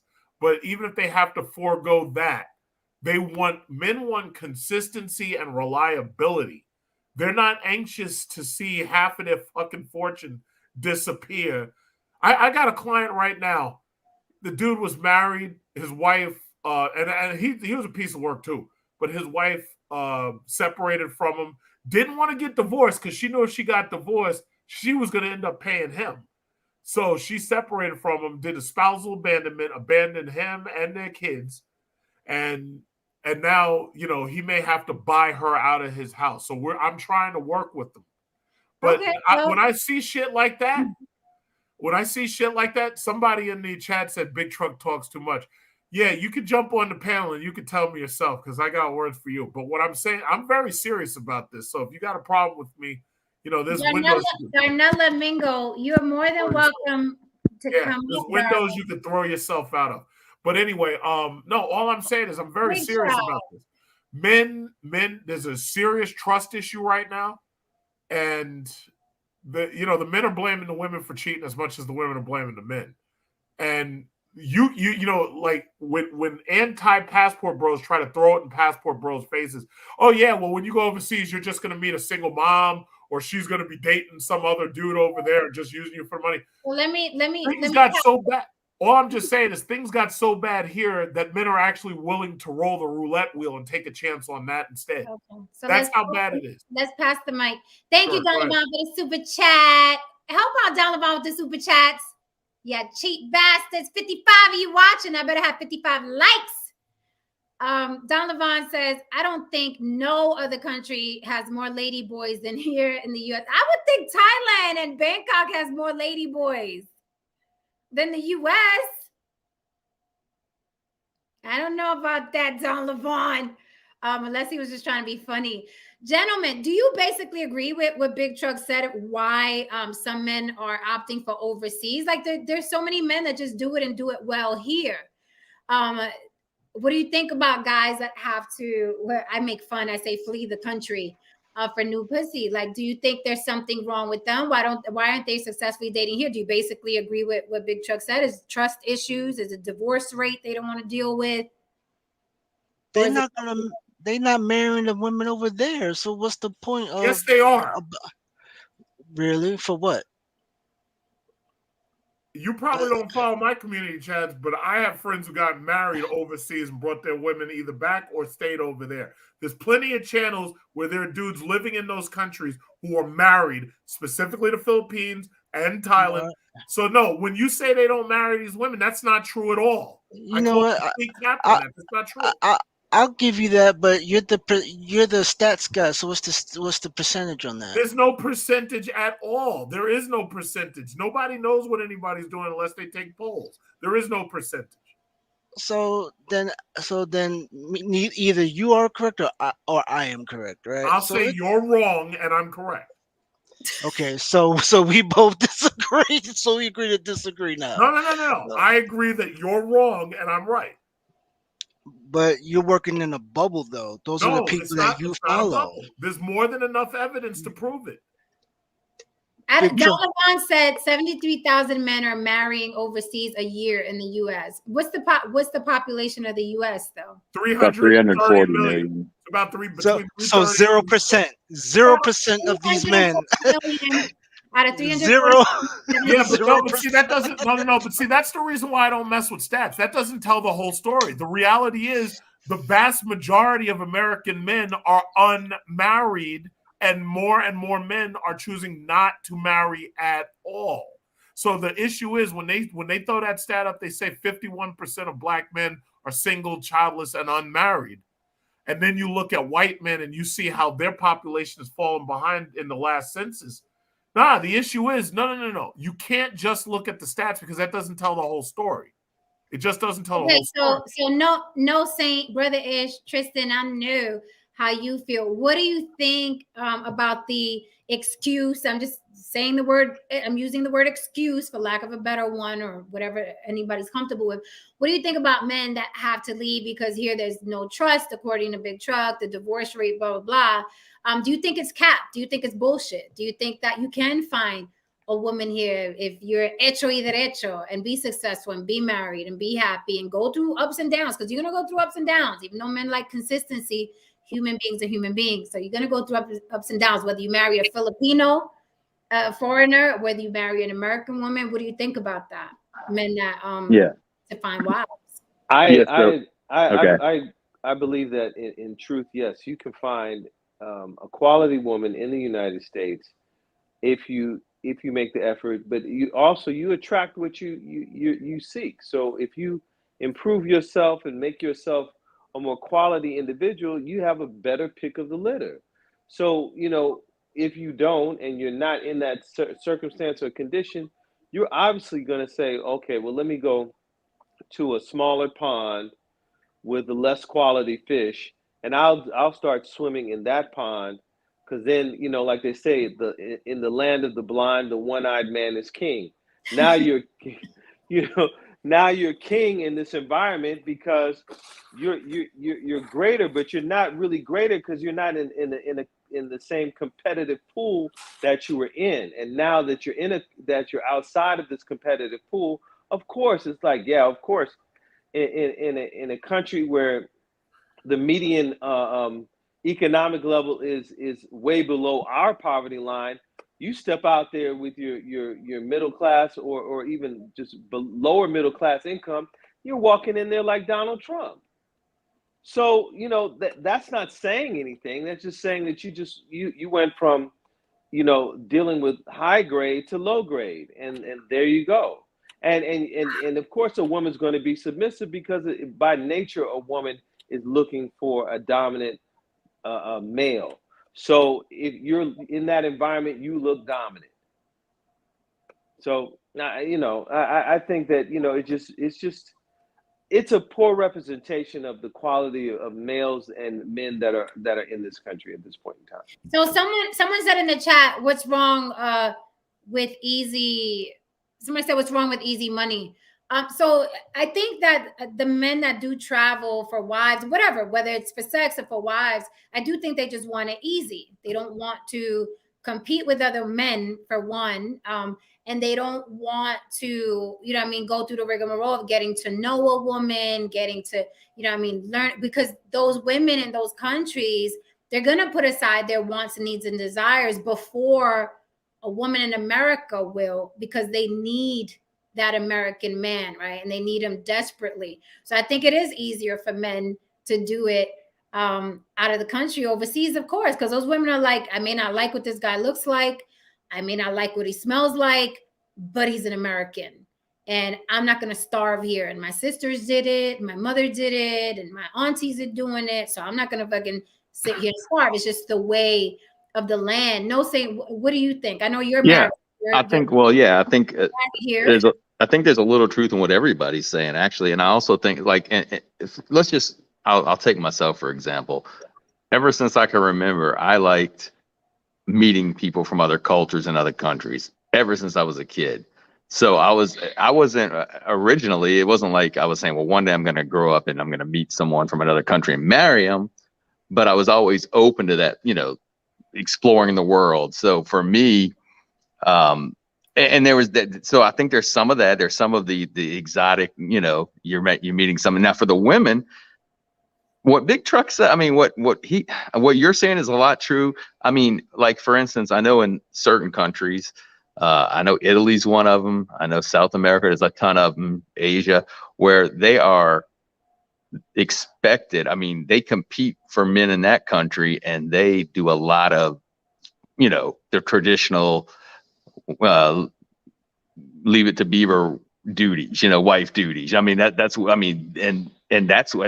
they are thinks that they think that's expected. And of course, in this country, we know that goes out the way. That's not necessarily the way it is, I mean, but that only lasts so long. I mean, once they get into this country, they kind of figure out how things, and it gets, I think any woman would get tired of constantly doing everything around the house, and you're sitting there playing video games or whatever, you know what I mean? But I think what everybody's saying, there's a lot of truth. What Ish said was a lot of truth too. Like you're a, whatever, big fish in a little pond or little fish in a little tiny pond or whatever. And you don't have to compete as much for the prettier woman, right? So there's some of that going on too. But some of it is just, I mean, it's a mixture. I don't think that, I think it's a mixture, really. That's what I think it is. I think it's a mixture. But as far as what Ish said, I mean, you're right. Some people do think that all Americans are super wealthy. And I guess in those countries, you kind of are wealthy compared in some of these countries. When you're dirt poor and you don't have anything, I mean, it does look like you're Donald Trump or Bill Gates or whatever. But and so like Jen, you were saying, so yeah, you're right. Some of them are like, well, he's not the best looking guy in the world, but Melania Trump did it. Well, that's what I was gonna say too. But isn't that the same thing here too, right? I mean, how many billionaires are walking in with a 30-something year, 20-something-year-old on their arm? I mean, I guess it's the same everywhere. 20 years younger. But what's that? Kamora Lee. 20 or 30 years younger. Because let me read that super chat and then pass the mic to Nakmeezy, see what he has to say. Thank you, Donovan, for this super chat. Donovan says lower quality of fish-ish. So all the women in the world are poor except in the U.S.? Yeah. It's just another stereotype. That question is for you, Brother Ish. I don't think that's what you meant, but I'm not trying to speak for you. That's no. It's not that all the other women in the world. I mean, there's a great degree of wealth all across this globe, but where these men are going, they're intentionally going into impoverished areas so that they can have their way with them. So you're trying to do a false comparison here, and ultimately it's just that they're going to areas that are troubled where they can walk in and be the dominant dog. That's all. Yeah, but I have to agree with that because I don't think these quote unquote passport bros or passport travelers, they're not going to the richest parts of the country. They're not out seeking doctors and lawyers or whatever. They're seeking out the girls that, happy to be there. Happy to be there with them. Why would they? But here's the thing. Why would they do that? Why would you choose the path of greatest resistance to do anything? That's just dumb. Right. So I'm responding. Not at all, because you want a quality, intelligent, educated woman No, you don't. raising your child. No, they don't. Ish, no, they don't. They want someone who's gonna take dick, shut the fuck up, and cook. Exactly. Well, I'm not saying Take them. dick, I'm shut the fuck up, I'm and saying cook. the standard that you should be looking for is Okay. an intelligent, Should is a moral quality judgment. woman to raise your child Dude, should versus is a moral judgment. some fembot. You know what I mean? Women date hypergamously, men date hypogamously. Men tend to date down, women tend to date up. Why? Can I say something? Yeah, let's Go pass ahead, the mic before. Let's pass the mic. What's up, All Natalie? right. What's up, Jen on the block? First of all, I'm a well-traveled Black American male who's been to all the places that these passport bros are going to, but I went there since I was a kid, up until a month ago. Here's the deal with the passport bros. They are afraid to compete with women that can earn their own money, women that have a say-so. So they go to these places and they essentially economically take advantage of poor women because the ones with money, the ones with money are not checking for them. Okay. So they can basically they're essentially just pimps or people that take advantage of these women. And what happens, they look down on American women because they can't control American women. But what they fail to realize is the Western Union poppy, as soon as he gets on the airplane, they're huddled up or cuddled up with someone else. So, the whole thing with these dudes is they can't compete. They can't get women in the US, and they go there to take advantage of other women. So I think that they should burn the part of Sosua where all these simp ass dudes are going to pay for dirty foot cooch, and make these dudes step their game up so they can compete in the US. Now, if anyone wants to test me on where I've been, we can do that. And I'm telling you, my wife. Tell us where you've been. Tell us where you've been. Tell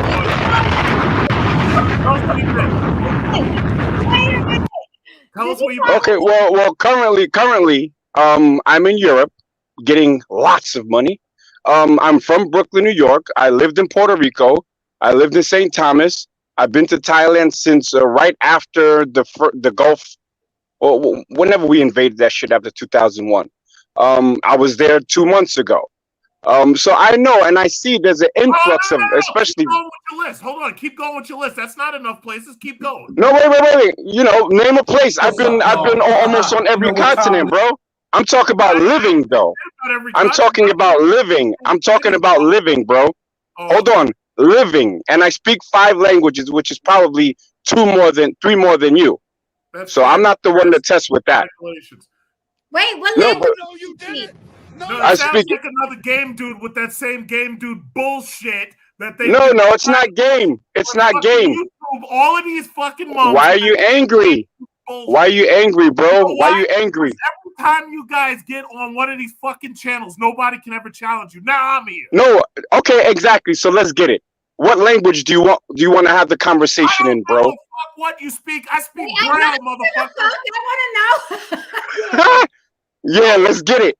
Wait, let me end with this, Jen. Let me end with this. The problem is that hold on. Let me end with this, okay? And I'll give it to the angry man. No, I want to know speak. Okay, please just give me 5 seconds. So when they run to these countries, they think that women worldwide don't have the same issues, which is wrong. You're gonna have sassy women who are poor. And gone are the days of the girl from the village that you can just tell any bullshit to because of the internet. The smartphone has made even the dumbest chick from the village smarter. So passport bros are done. And y'all better watch out in Brazil. What are you talking about? Bro, you get no buns, and I can tell from your voice. I said unless you go to a country with no phones. You haven't been to enough places to know what I'm talking about. Wait, Okay, let's stack up. Where have you been? Let's go. Oh, easily. Oh, you talked about China? Or no, you didn't even say China. You was talking about Thailand. I already been to Bangkok, Thailand. I've been to a couple of parts of Thailand, and I stayed there for a while. I lived. Okay, where did you go in Thailand? Where'd you go in Thailand? Pattaya? Where were you in Pattaya? No, Pattaya. No, fuck Pattaya. Pattaya's just nothing but a beach. What are you talking exactly. about? Well, actually, you're wrong. Working. I was in Bangkok working. What were you doing? So how long were you in Bangkok working? Wait, hold on, bro. Calm down. I think you're lying. I think you're lying. Number one. Fucking clowns. And every time you're why are you yelling? Just calm down so I can cook you slowly. Calm down so I can cook you slowly. Now I'm here. Okay. So let's take it to Bangkok. What part of Bangkok did you live in? What part of you been to? What part of okay, let's go. Let's go. Let's go. I'm not even let's go. With that nonsense. Why? Exactly, because you're scared. You're scared to have a conversation. You're scared to have the conversation. I think you're lying about living in Bangkok. I think you're lying about living in Bangkok. I got photos and video. Fuck that game. Okay, great. just don't let immigration check your phone at Suvarnapur Airport because you'll be locked up. If Vladimir Putin doesn't have you freezing this fucking winter. No, well, you know what's ironic is that I work in the petrochemical industry and we're good. Actually, we had 1.5 billion in profit this year. 1.5 billion in profit. Maybe you'll be there when it happens. Big truck. Let's do one mic. Just let him finish, and then you. Yeah. See, that's the problem. Every time somebody controls these motherfuckers, they run with that bullshit and they get away. No, but I'm not mad, bro. Why are you mad? I'm getting money. I'm not. I'm this chilling. Is not me mad. Believe me, this is not me mad. This is actually. You're upset. Why would any woman want to deal with you? You have no emotional control. For that fucking game dude bullshit. Okay, Wait, but I'm not a game dude. I'm actually married. Congratulations. Next. Wait a minute. Listen, Big Truck, por Dios. This can be very interesting if we hear what he's saying, and then you can respond. I'm not saying you can't respond. Let him speak. Gracias, hermanita. Now check this out. This guy has no emotional control. So what woman, whether foreign or domestic, would want to deal with a man that's more emotional than she is? Women. And this is, hold on. Wait, I don't know and I don't care. But if you do have a wife, I hope you don't yell at her. Hold on, brother. Let me finish, okay? See, I'll let you speak and then I'll cook you after. But you're scared of that. Oh, because listen to you. You're mad. You're upset.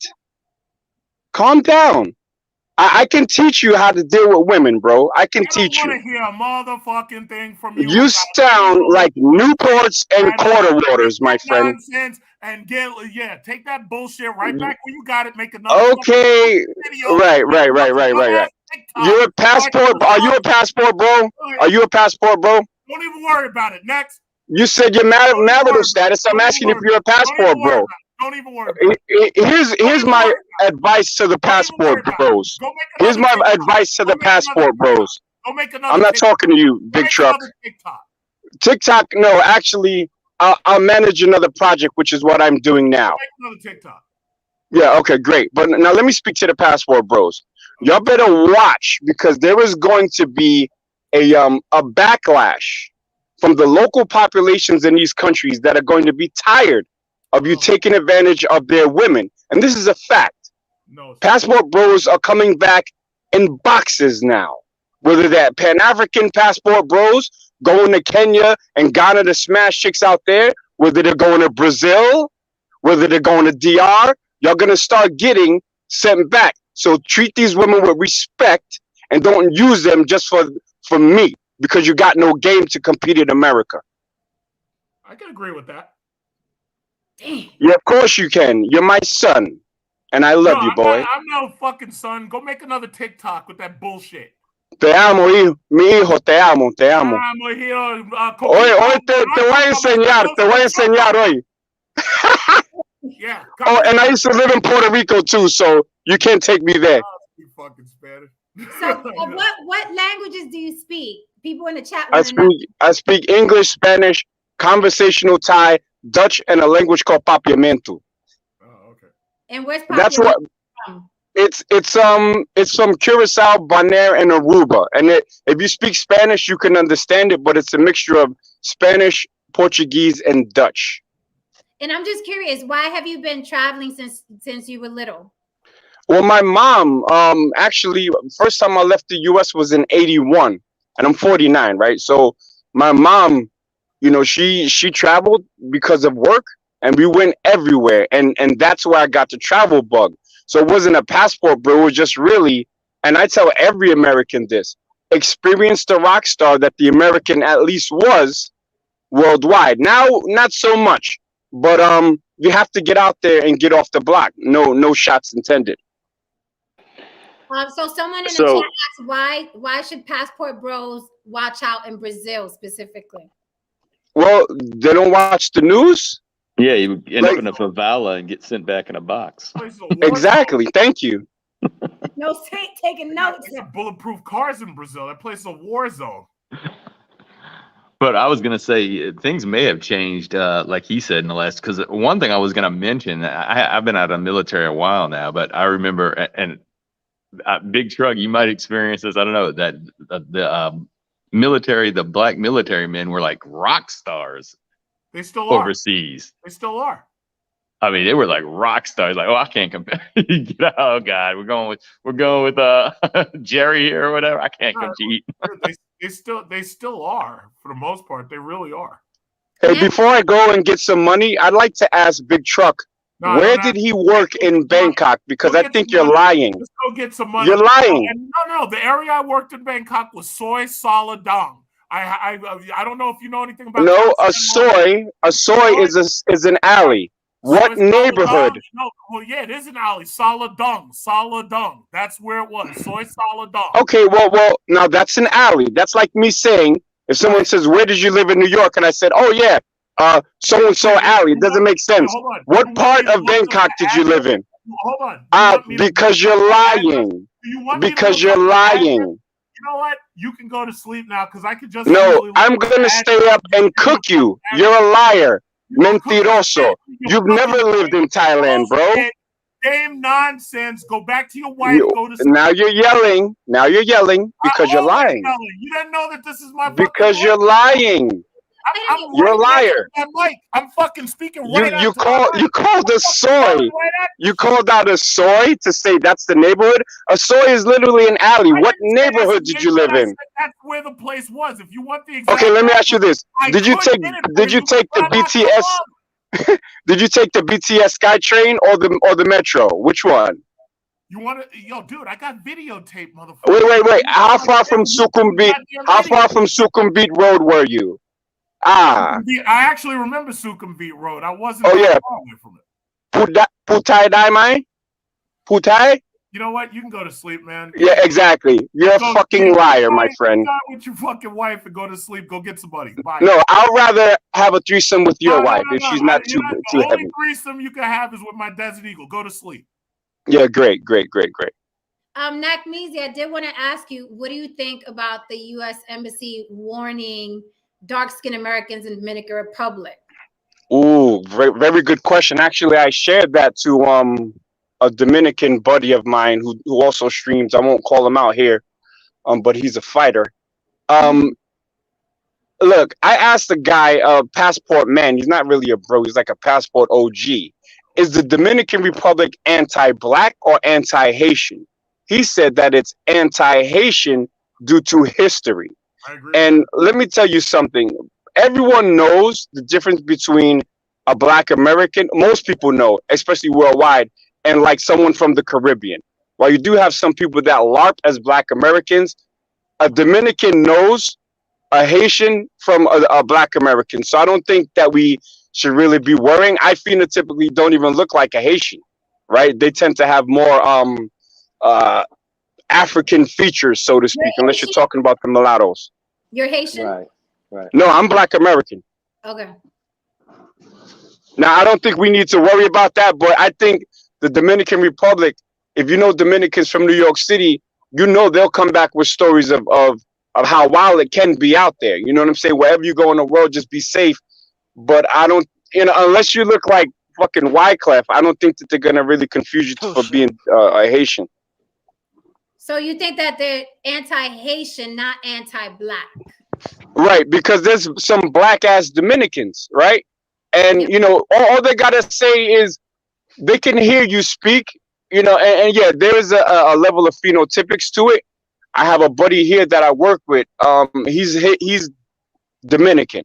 I thought he was Nigerian or Ghanaian. I asked him about this question. He said, look, to tell you the truth, in Dominican Republic, if you are black and poor, they're going to think that you're Haitian until you prove otherwise. That's what he said. Okay. And I'm just curious, before I pass the mic, I'm just curious, Big Truck, I don't want you to get into a yelling match. Why do you think that Nakmeezy is a gamer? I'm just curious. Because he said he's not, but why do you think he's a gamer? Wait, who's a what? A gamer. You said he was a gamer. Who's a gamer? He said TikTok. Oh, TikTok. No, I said no. I was referring to these dumb fucks who keep making these stupid videos on TikTok for me to respond to later. So that's what I was referring to. Oh, okay. All right. Yeah, I don't do TikTok. Get that trigger next time, nigga. But Big Truck, I pretty much exposed you for capping on here. I don't know why you have to do that. I stopped talking to you. You didn't expose Yeah, yell at me, man. You're gonna hurt my feelings. When Russia blows that whole fucking place up over there, try not to be in the line of fire. Wait, Russia's gonna blow up what? Well, he said he's over there in Europe, and they're about to freeze to death this winter because it's getting cold because they don't have the Nord Stream pipeline anymore, and Russia's not sending them oil. So while he's freezing his ass off over there, I was just wondering, just in case Russia decides to go to war with them, try not to be in the line of fire. Let me explain something to you. There's something called Doba crude and Dar crude. Doba crude comes from Sudan, and Dar crude comes from Chad. Like I told you, I literally do this. The whole world is not dependent on Russian crude. Russian crude. Hold on, bro. Let me teach you something. Don't teach me. Let me teach you something. Russian crude is shit. It's full of rocks and all other kind of impurities. So we're good here, buddy. We're good. We're good. Come over here. I'll get you a job. Come on. It's amazing how easily propaganda gets out. Germany has been using Russian crude all this time, and now all of a sudden, no, there's problems with it. I'm not in Germany, buddy. I'm not in Germany. on fucking Russia. No, but see, that's how propaganda gets out. That's why you need somebody to fucking attack you as soon as you say that stupid shit. But wait, why are you yelling, bro? I'm not in Germany. Yell, that's why. I'm yelling right to my fucking because you have no emotional control. It's not emotional control. So, I'm sitting 1 inch away from my mic yelling at it. That's just But why? Because But why? Why? Because I can. Is that your shtick? I'm the yelling overweight guy that gets no buns that lies about living in Bangkok. What time is it there? Just curious, if you don't obviously you don't have to disclose. Where are you? Who cares? I'm in Rotterdam, Netherlands. That's what I thought. Once you said you spoke Dutch, I kind of. Yep. That would have been a good. I figured that. Yeah. I'm like, that's well, try to be careful over there because when Russia flattens that place, it's like try not. Yeah, okay. That's a war fantasy, and you're calling me a gamer. Go back to Call of Duty. It's a war prophecy. This is why you have to go across seas to get buns, because you can't have an intelligent conversation. You go to G.I. Joe fantasies. If they G.I. Joe fantasies. Try not to be in the line of fire. Okay, great. Anything else, buddy? Mr. I lived in Bangkok on a soy. Mr. Bangkok, I lived on a soy. Anytime you want to, look at my channel and the video's right there. It's called The Real Bangkok. Just type my fucking name and you'll be able to watch at least. Yeah, I'm not watching that garbage. Go to fucking sleep before Russia flattens your ass. Okay, great. You should probably be flattened because you sound overweight. It was nice. Good night. Yo, watch my channel. I'll teach you how to get away, you fat fuck. Good night. Go to sleep. I do want to ask this though. Going back to the topic. I'm done about this shit. God damn, the block be hot, boy. Going back to the topic, Big Truck. You spoke about why it's just more beneficial in general. I'm paraphrasing. To marry a woman from overseas, the Philippines, wherever. Would you move there permanently? Because if you bring her back to the States, what no saint said is going to happen. She's going to look around. There's technology. There's other men. She's going to get friends. Things are going to change if Umfufu comes here. So are you willing to move there to stay married? Because you say you want to be married forever. Are you willing to go there, or are you going to bring her back here? Well, ideally, the smartest thing to do, and this keeps coming up for whatever reason, because I've seen this so many times, but I will say, ideally, the smartest thing to do is just like Sunshine's Shoulders and a couple other people like Black Filipino, they all have YouTube channels. It actually makes more sense to move there and marry there. And the reason why is because if you're retired and you have your money, or if you have your business sending your money overseas automatically digitally, it actually makes more sense to stay in their country because, for one thing, the cost of living is lower. Mm-hmm. For second, the quality of life for you is going to be the best because you're getting so much more for your money. I mean, let's just understand something. Here I am living here in New York City. $100,000 is not enough to live comfortably here. I make over $200,000 a year, and even then, I could say certain things that you definitely want to have, like you want to have a big house, you want to also have secondary properties and stuff like that.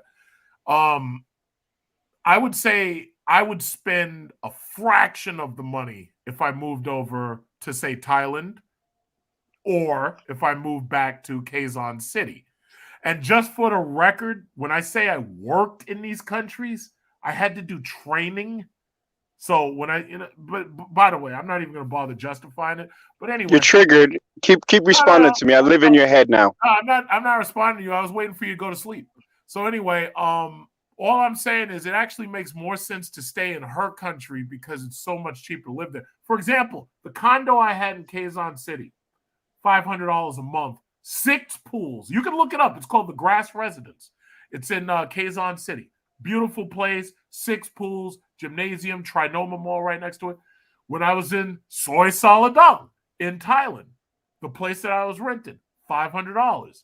Had everything. Pool, easy access. You could walk down the block to the mall. You could go to Khao San Road. I was getting my suits made. So what I'm saying is I do kind of agree that it kind of makes more sense to stay over there. It's just that if all of your money and your finances is here, some people might not be willing to make that movement because what about your family?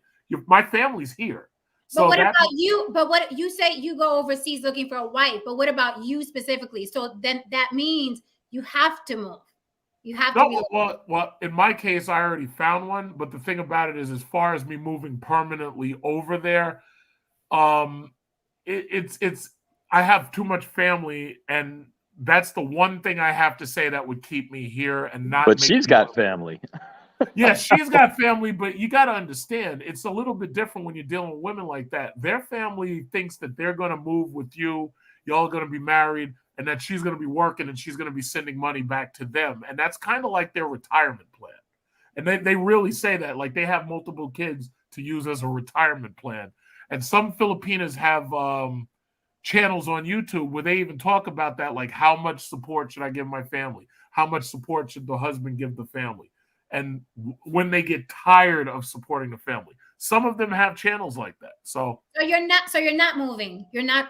Oh no, I intend to move. I absolutely intend to move. It's just that right now I have a business to run. It's very difficult to just pick. I had a business to run and I got family. It's really difficult to just pick up and say, yeah, fuck everything else, and I'm just gonna leave. You know. So in the meantime, you'll be traveling and getting some buns in between.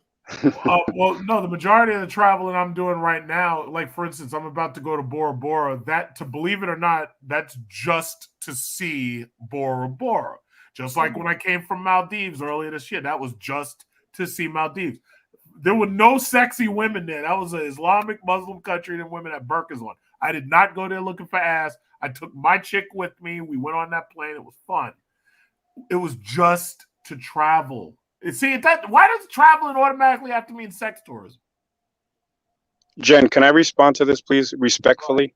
Yeah, go ahead, and then we'll pass the mic. Welcome, World Kings. Welcome, Haran. Good to see you guys. Go ahead, Nakmeezy. You're welcome to the new panelists. Look, here's, some people who are already in retirement, I think it makes sense for them, right? But we cannot just let other people who have no idea about how the mentality of a lot of these women in these foreign countries are. They will look at you literally as the bag. And you're not only the bag for them, you're the bag for the family.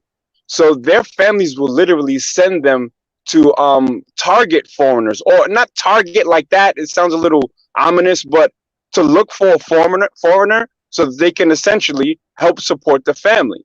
So now, a wife in the West or a husband in the West, my wife can do my bookkeeping for me. I can have a deep conversation with my wife. We can talk about stuff. The conversation that you're having with these foreign women who only know, like, oh, hey, sexy man, little bullshit ass conversations, it'll get tired really quickly. Now, visa issues. Unless you're retired, it's going to be hard for you to get a visa. And even if you do have a retirement visa, you have to report sometimes every 3 months.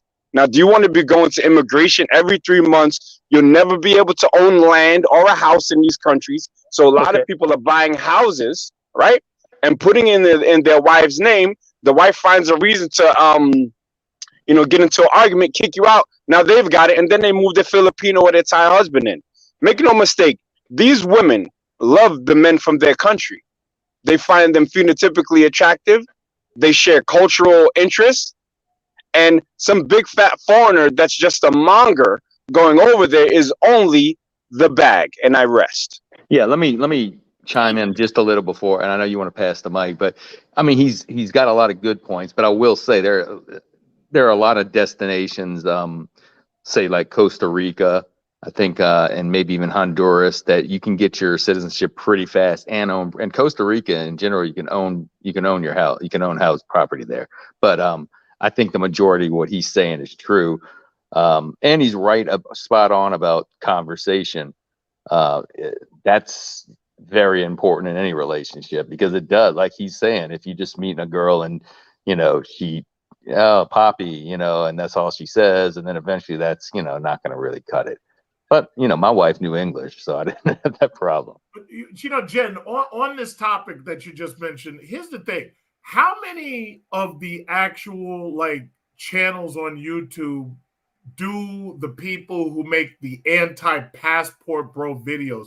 How many of these people who actually do live abroad and who are moved over there, who are married, how many of their channels does anybody actually watch and actually study all of the things that they're saying? Like, for example, I can give you just 3 names: Sunshine Shoulders, Black Man Travels BMT, and Black Filipino, who he actually runs a second channel. Like, these people don't pay any attention to any of the things that these guys are saying, showing you, because they make these videos every single day.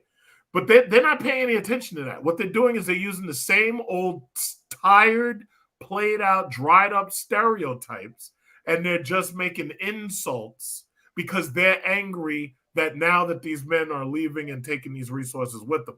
My thing is, the guys who actually live over there, or even the guys who've moved back here and brought their wives, who are doing daily vlogs, nobody pays any attention to them. Nobody listens to them. Nobody quotes them. Nobody even says anything about them. They just keep using the same tired bullshit. That's the reason why it's like it. I find it really infuriating. That's why when I make an anti-passport bro video, I go all in, because I already see where they're coming from, a point of ignorance.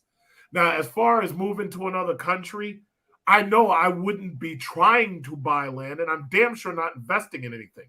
I'll take the rent month to month, so that this way, if anything ever goes wrong, like for instance, we had COVID and they will lock down for 2 years. All you got to do is leave. You don't have to worry about anything. I had a friend who had a club, and he basically couldn't get back and forth to his club, so the club went under because of COVID, because there was nobody was allowed to go into a club. So what I'm saying is, I would never invest in anything there. I'll do condos. I'll do the Airbnbs and everything, but I would never try to buy anything, because I know I can't own the land, but I own land here. I own property here. That's one of the reasons to answer the question. That's why I don't just leave.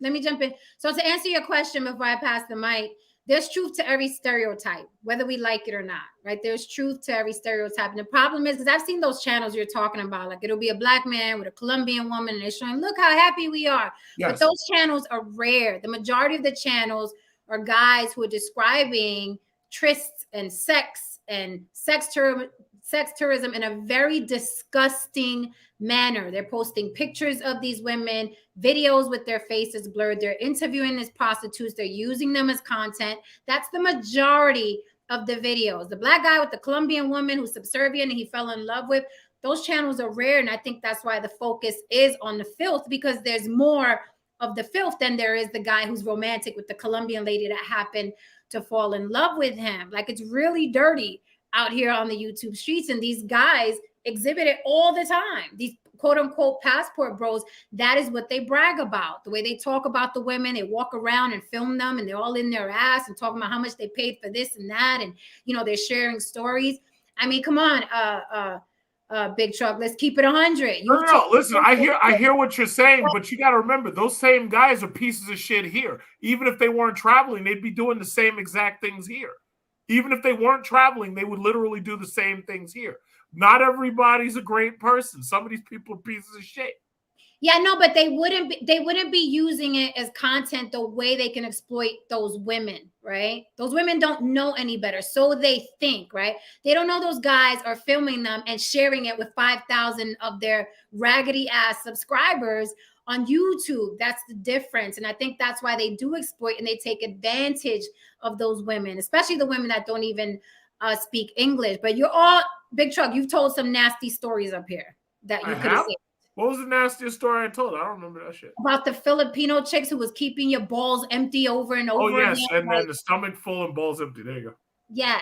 That's not that bad, though. That wasn't a nasty story. It was gross. It was cringe. You don't get points in America for tricking on whores. You don't get points in America for tricking on whores. These dudes go over there because they like these women with these non-black features, because a lot of them hate themselves, so they want to get them an exotical, right? An exotical with dirty feet that they can afford to trick on, and they can't afford that in America. Not an exotical with dirty feet. On that note, I do want to pass the mic. Welcome, Haran. Welcome, World Kings. Woo! The block is hot. The dick swinging contest is over.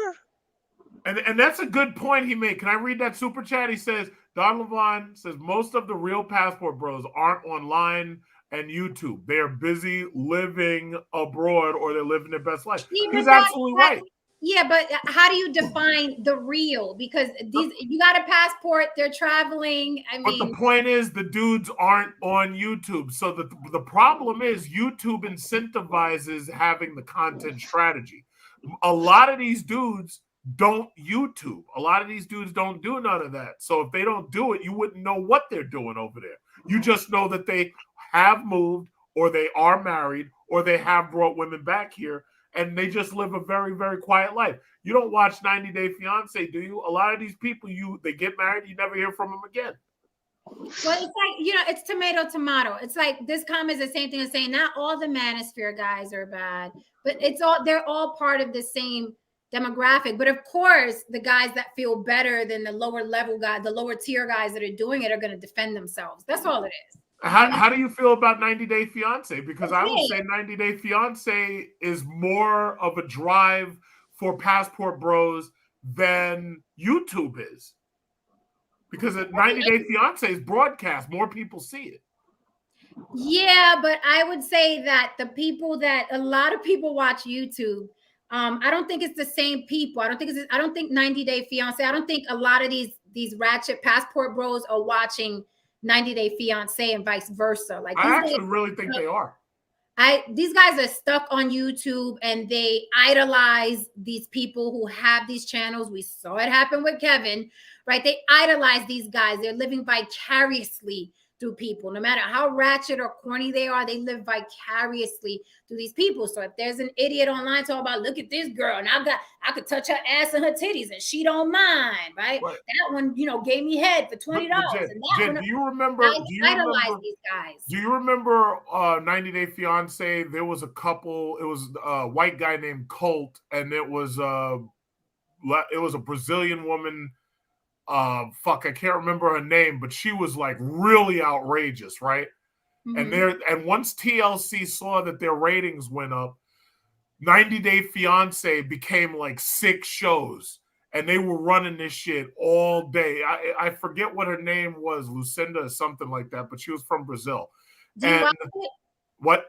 Do you watch 90 Day Fiance? I used to watch it all the time, but now I don't watch it. I don't have time for it. But my point is, TLC is on YouTube, but TLC has a large amount of control over, like, they keep 90 Day Fiance running like all day. They were showing black dudes marrying Dominican women, and they were running that. They the 50, 60 episodes. So all I'm just saying is, it's like the incentive for guys to do this. It's not just really coming from YouTube. It's really coming on television. I disagree with that. Well, you got to remember, in order to watch YouTube, you have to literally sit there in front of a computer or a cell phone and really watch YouTube. These dudes are watching this shit on television.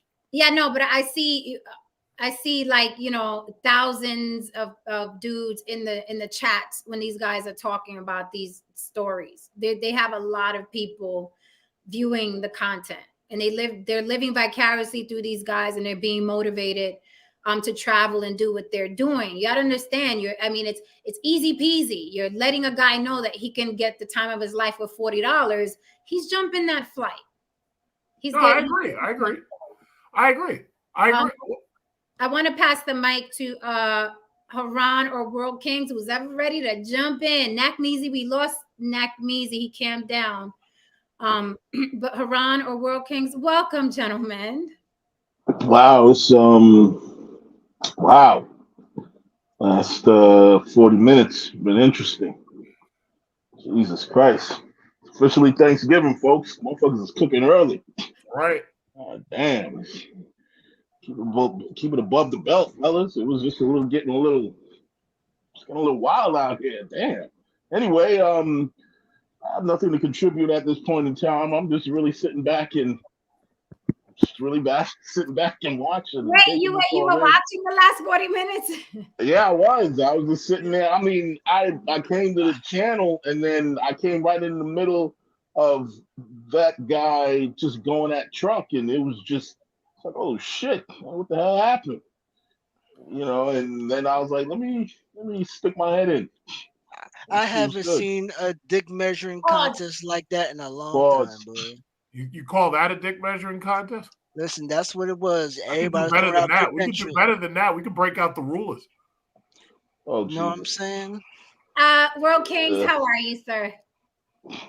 I'm good. What's the deal, y'all? What's up? Nothing. Yeah, I'm prepping my greens and things, and I'm stepping in every now. I'm prepping greens. I'm prepping greens and things, and I'm stepping in and out, and then I come back, and then before I cammed up, I heard Truck and the gentleman that was just on going at it. I'm like, this is a little hotter than we had it on the last one I was on. It was hot, but it was a good hot. You know what I'm saying? If y'all didn't check that one out. If y'all didn't check that one out, go check that one out. I think it was the Saturday show. Y'all go check that one out. It was some hot fire. But I don't even know they had got into. I know it's centered around Passport Bros. It always is. So I don't know what the question is to be able to chime in, because like I said, they started going off on everything. Really quickly, Big Truck. Tristan, I think Nakmeezy is asking for the Big Truck series link, or is he asking for the link? I saw you tell him what the channel was. The guy can't figure out how to type. He talks like 12 languages. Oh, no. He meant the link to come back up. My bad. It was my bad. He meant the link to come back up. Oh, shit. There you go, being black. Okay, World King. Not listening. Basically, we were talking about the U.S. Embassy is warning dark-skinned Americans in the Dominican Republic because they are detaining and deporting Haitians. So basically, they're telling everybody, including the Passport Bros, if you come down here and you're dark-skinned, you may get caught up in that group that we're shipping back, and we're not fucking asking for names. So sucks. Well, damn, that could be me, because I'm dark-skinned. That could be me. Correct. My ass could get caught up. Correct. They can't miss that West Coast accent for nothing. You stupid. That's not West Coast. Is that West Coast? Yeah, Okay. Yeah, so they're saying be careful. They're telling black men and black women be careful traveling down there because it's messy. It's messy. I don't even think it's a thing where you just don't want to be there during this time. It's just like when we think about what's her name, the basketball player, Brittany Griner, like when she went out there with her little vape pens during that time, right? And the Ukraine and Russia, get it popping. She's out there being cute. So I think it's a similar situation. Like, don't go down there being cute and acting stupid because, they kicking asses and they don't care about your name down there right now. Yeah. I don't know how. I guess if you do go out there, I would say, try to keep it low key. You know what I'm saying? Try not to be, you know, too flashy or whatever, or try to, as soon as you get out there, try to speak some English hella quick. You know what I'm saying? Try to do it. Y'all niggas gonna go out there and die. Yeah. We're gonna send y'all back in eye poppy pieces. Y'all keep fucking around. But so what are you saying, Jen? You saying that that's part of, are you saying that the passport bros is willing to die for this shit? What you saying? You know what? I think they're that arrogant. I think Americans are arrogant to begin with. You know, when we go, it's like people from New York. I'm from New York. So when Americans travel abroad, they have that arrogance. I'm American. What's good? So I think they're dumb enough to get caught up in some drama. Yeah, I really think that they do. I mean, it's the women down there are easy pickings. You don't need a lot of money to have a good time out there. So I'm like, they better watch their six, keep their head on a swivel, because they're not playing down there with the dark-skinned idiots. That's what I would say. So a friend of mine, his boy, he's got a girl out in DR, and he sends her about $300 a month. $300 a month. Now, I mean, I don't know how the math actually translates out there, but I would, you know, I would assume that it's a very significant amount of money. I mean, shit, if somebody gave me $300 extra dollars right now per month, that'd be a nice piece of change I could just put to the side somewhere. Including the money her other guys are sending her. Most likely. And every time he comes out there, man, the whole family is happy to see him, man. I'm like, yeah, I bet you they are. Man. Nice. Hola, Tyrone. Oh, I mean, well, you have to understand, man.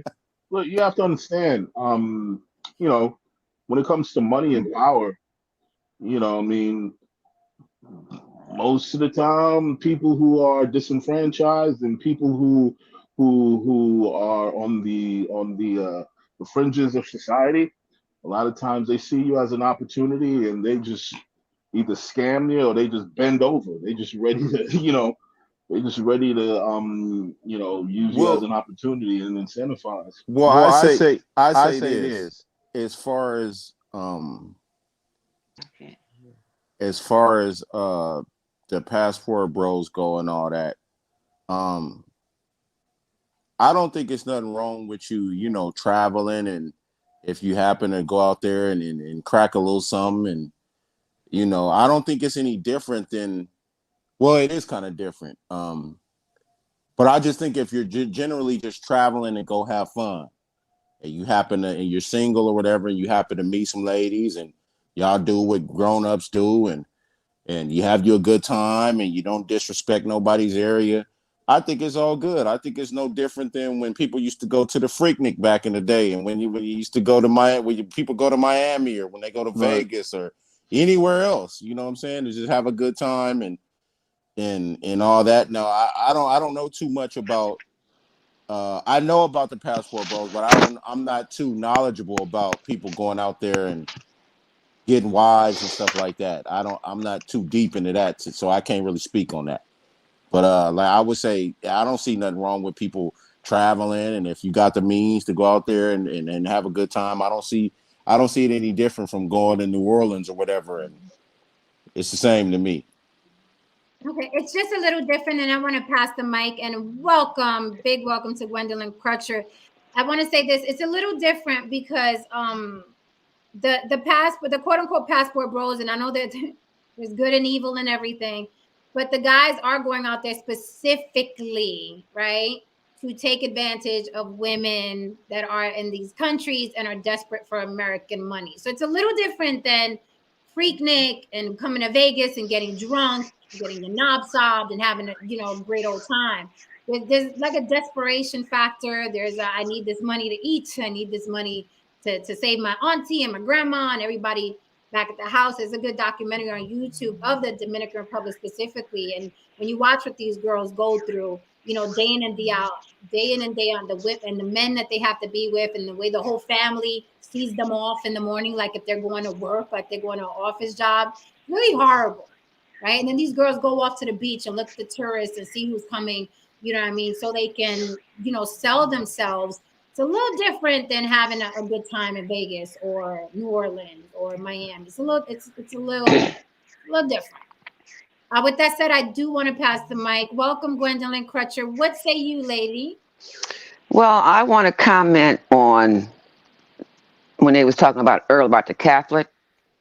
I was raised Catholic, and for me, my husband matched the values that I wanted, and we didn't argue because I picked somebody who didn't like arguing, didn't like drama, and the role. I want to say this to me, being submissive. People got it wrong. When I was going to medical assistant school, there was a woman in the class. She was always looking like miserable. And I got to talk to her. She had a horrible husband. And she said to me about what submissive was. But she was at peace in her soul. Submissive means when you come to a major disagreement, you the woman gives her suggestion and her opinion, and the man's supposed to pick the best between the two. That was the best thing in the world. My husband we was looking for a toilet. I wanted a Victorian one. He didn't. I'm over in the light department cussing at God. No, I'm not doing it now. You can punish me. And when I got back over to him to say, Victorian toilet, let's go. What came out of my mouth was, we're going to go with your decision. And I heard him say when he put it in, dang, I didn't measure it right. And at the height of it. And within that time frame, he started seeing that woman the girlfriend that was smart and intelligent. And he was fixing and doing something outside in the garage later on. And I said, why are you not doing that? He said, because I was waiting on you. Because you know how to do that. I never said anything to him about, oh, you did that wrong and you didn't measure it. People don't want to take the time to really learn what it is to be married. I was Donna Reed, if anybody remember Donna Reed, when he came home from work. I was dressed up, hi, honey. And he's like, oh, I'm starving. Then I read Men Are From Mars, Women Are From Venus. I learned that men, when they come home from work, they need to have a space where nobody bothers them to get the day off. I quit standing at the back door. And then he would come up and we would have that interaction and communication with each other. Because I'd read and learned before I got married. And it made it easy. But I would say this to men. When you have a disagreement and you make love and the women and y'all think the woman throwing it back up in your face, I try to tell every man and woman that I run across. Because my husband used to say, well, I thought we was finished with that. But then one day he said, why are you throwing it back up in my face? And I went, oh, I'm not doing that. So then I started surveying men. What does that mean? So I came back and told him, men for women, we put it in the closet, put it on the shelf. We continue the conversation after we make love. I tell women, men are giving us the flowers, the candy, the roses, whatever it is, in that love making. Once you understand that, things are fine. When I had my hysterectomy, I'm standing at the foot of the bed trying to explain to him, and then I'm crying and I'm doing this, and then it's like, no, this is not me. What I did was I gave him male language. I said, you got that car. You take the time, you caress it, you rub it when you're washing it, you keep it clean. And if something go wrong with it, you take your time to fix it. Well, I'm that car. I got a part missing. He understood because he thought I was rejecting him. And I didn't want him to feel that way. And I had a girlfriend of mine ask me, well, what did you argue over? And I thought for a minute, oh, who got the biggest piece of pork chop or the biggest piece of meat. Little silly stuff like that. Because he wanted me to have it and I wanted him to have it. We were not selfish. And I think when people get married, it's all about them, what they want, what they need. I married somebody who was like me. I want to make you happy. And he wanted to make me happy. He was frugal. But when it came to me, Gwendolyn, if you want it, get it. And I'm like, nah, that's a little bit too expensive. So then I bought. So let me jump in. Are you saying that in comparison to passport bros? Yeah, I mean, it's like they don't want to take the time to go through finding out what it takes to have a good marriage with American women. Ah, so you're saying that it's easier for them. They go out there because it's easier for them, but it's really, they don't put in the work here. Yeah, they don't want to put the work in, because I'm 61. I got 2 men after me, and I wasn't even looking. One of them I won't have anything to do with because he's a narcissist. The other one, yeah, because I was supposed to be this +1, and then one day it was like, well, I'm thinking about being married. I went, whoa, where'd that come from? And then when I started talking to him and I started crying, he was sitting on the desk with his feet up, never flinched, no emotion. And I thought, nah, not doing it. He just passed by my house the other day and gave me a card, say, call me. I'm not doing it. The other one, nah. There's some things that I'm not really thinking we're going to mesh with, because he told me when I want to do solar, get the generator for outside with the panels that sit in the yard. You don't need to do that. Oh, that hit a nerve. My husband never told me what I couldn't and could not do. Okay, so let me ask the men on the panel who are married, the men that are married on the panel. Are you married with an American woman or a woman from overseas? Overseas. Where? From where? Well, we're together, but she's from Curacao. Curacao. Where's and Curacao? I met her on Flatbush Avenue, matter of fact.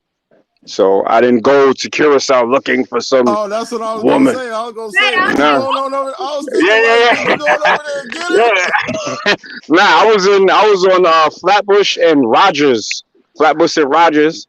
In the Tahoe on 22s, and we caught eyes, and it was what it was. But I didn't go over there looking for her, and she's not from a third world country island, so the GDP there is very high. And matter of fact, a lot of Dominicans go there to work. Essentially, Dominicans tend to be like the Haitians of Curacao, and they use it to get into Spain and in Holland. So they use that island as like a hopping place. So it has a good economy. So she wasn't poor. Okay. I have a question. We're talking about men going to get women. Mm-hmm. Are there any women going to get men? Well, there is. I know there are wealthy white women that contribute to sex tourism. They go to Turks and Caicos and Africa and the Caribbean islands, and they get their mandingos, but they're not looking for husbands, right? They're looking to get their rocks off, then they go back. Well, I know women that do it, but they doing it like for a check. They'll marry somebody from another country, and that guy will pay them or whatever to get their citizenship or whatever. You know what I mean? I know some of those women personally that have done that before. As far as I've actually been propositioned with that type of scenario with a Middle Eastern Muslim brother who's like, hey, I have a good friend who's trying to be an American citizen. She's a doctor and she wants an American husband. Are you available? And I turned it down, but I've been propositioned with situations like that. How much did they offer you? I didn't travel down the road of that discussion just because I didn't even like the way she looked, so it was a non-starter. Well, that was likely to happen. I would have just asked him how much. Yo, Well, Jen, I'm what not was a the question about the prostitute. I married don't have a men? price. Where World Kings, you have an American wife? Nah, she's actually from the Dominican Republic. Is she? No, I'm just playing. No, I'm just playing. Nah, like, yeah, my wife is American. She's from New Jersey. Ooh. Okay. No Saint. Where's your lady from? Colombia. Colombia. Did you meet her in Colombia? No, I met her when I was in Spain. I met her when I was overseas, but because she has a family lives in Spain too, so that's where I met her. Man, I didn't go over there. I was over there. I was stationed over there, so. Okay, so you didn't go to Spain looking for a cheaper No, wife. no. Okay. Anybody else married on the panel? That's a no. Okay. I'm a widow. Okay. Oh no, what happened? My husband had cancer for 5 years and he looked healthy. So I said within a month he went downhill. And I don't know if anybody can come along and be what he was. I'm not looking for somebody exactly like him. I'm talking about the qualities. Because women have screwed men up and men have allowed them to. So I'm not going to put the blame just on the women. Men have allowed, because men are not men. Yeah. You know, and I understand how men can look at American women because you've got YouTube, you got them, you know, all on social media, and women like me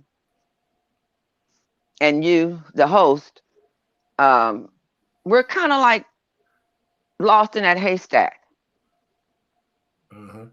Because if we're walking, because nobody takes the time to talk to each other to get to know. I mean, just have a chit chat. Well, Jen, let me ask you a quick question. How did I'm curious. Hold on, World. What do you mean by women messed men up? How did they mess them up?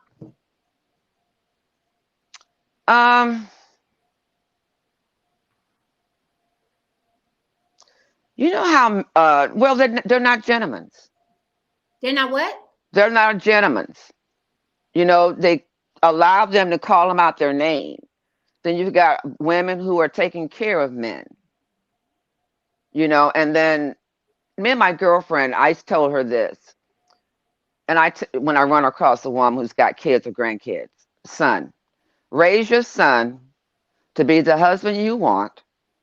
So therefore, he doesn't grow up where your daughter-in-law is not bitching and complaining about your son the way you're bitching and complaining about your husband. When women started male bashing, I would tell a woman, I don't want to hear that. What are you doing and you're not doing? That was the start of tearing them down. Mm-hmm. And when I came a widow, a guy was talking to me and he said, well, you're going to take my number. And I'm telling you, I thought I was in the fucking Twilight Zone. You know, because they're like, well, when did women start calling men? I thought men were supposed to call women. Those little bitty things. Listen. I mean, what I'm just saying is those little bitty things are gone. And men are not men. Okay, World, what was your question? Sorry. I was gonna ask you, Jen. Okay, say it was a guy from the DR, and say he was your flavor. You know, everything, he checked all the boxes. Would you entertain him, being that he's from another country? Yeah. I don't see why I wouldn't, long as he didn't come off as weird or trying to get a green card. Like, why not? Okay. Yeah. See, but that's the risk you run when you deal with these foreigners. Like, you don't know if they want you for you, if they want a green card or a passport. That's why I say, depending on the circumstance, you're probably better off in America, especially as a man.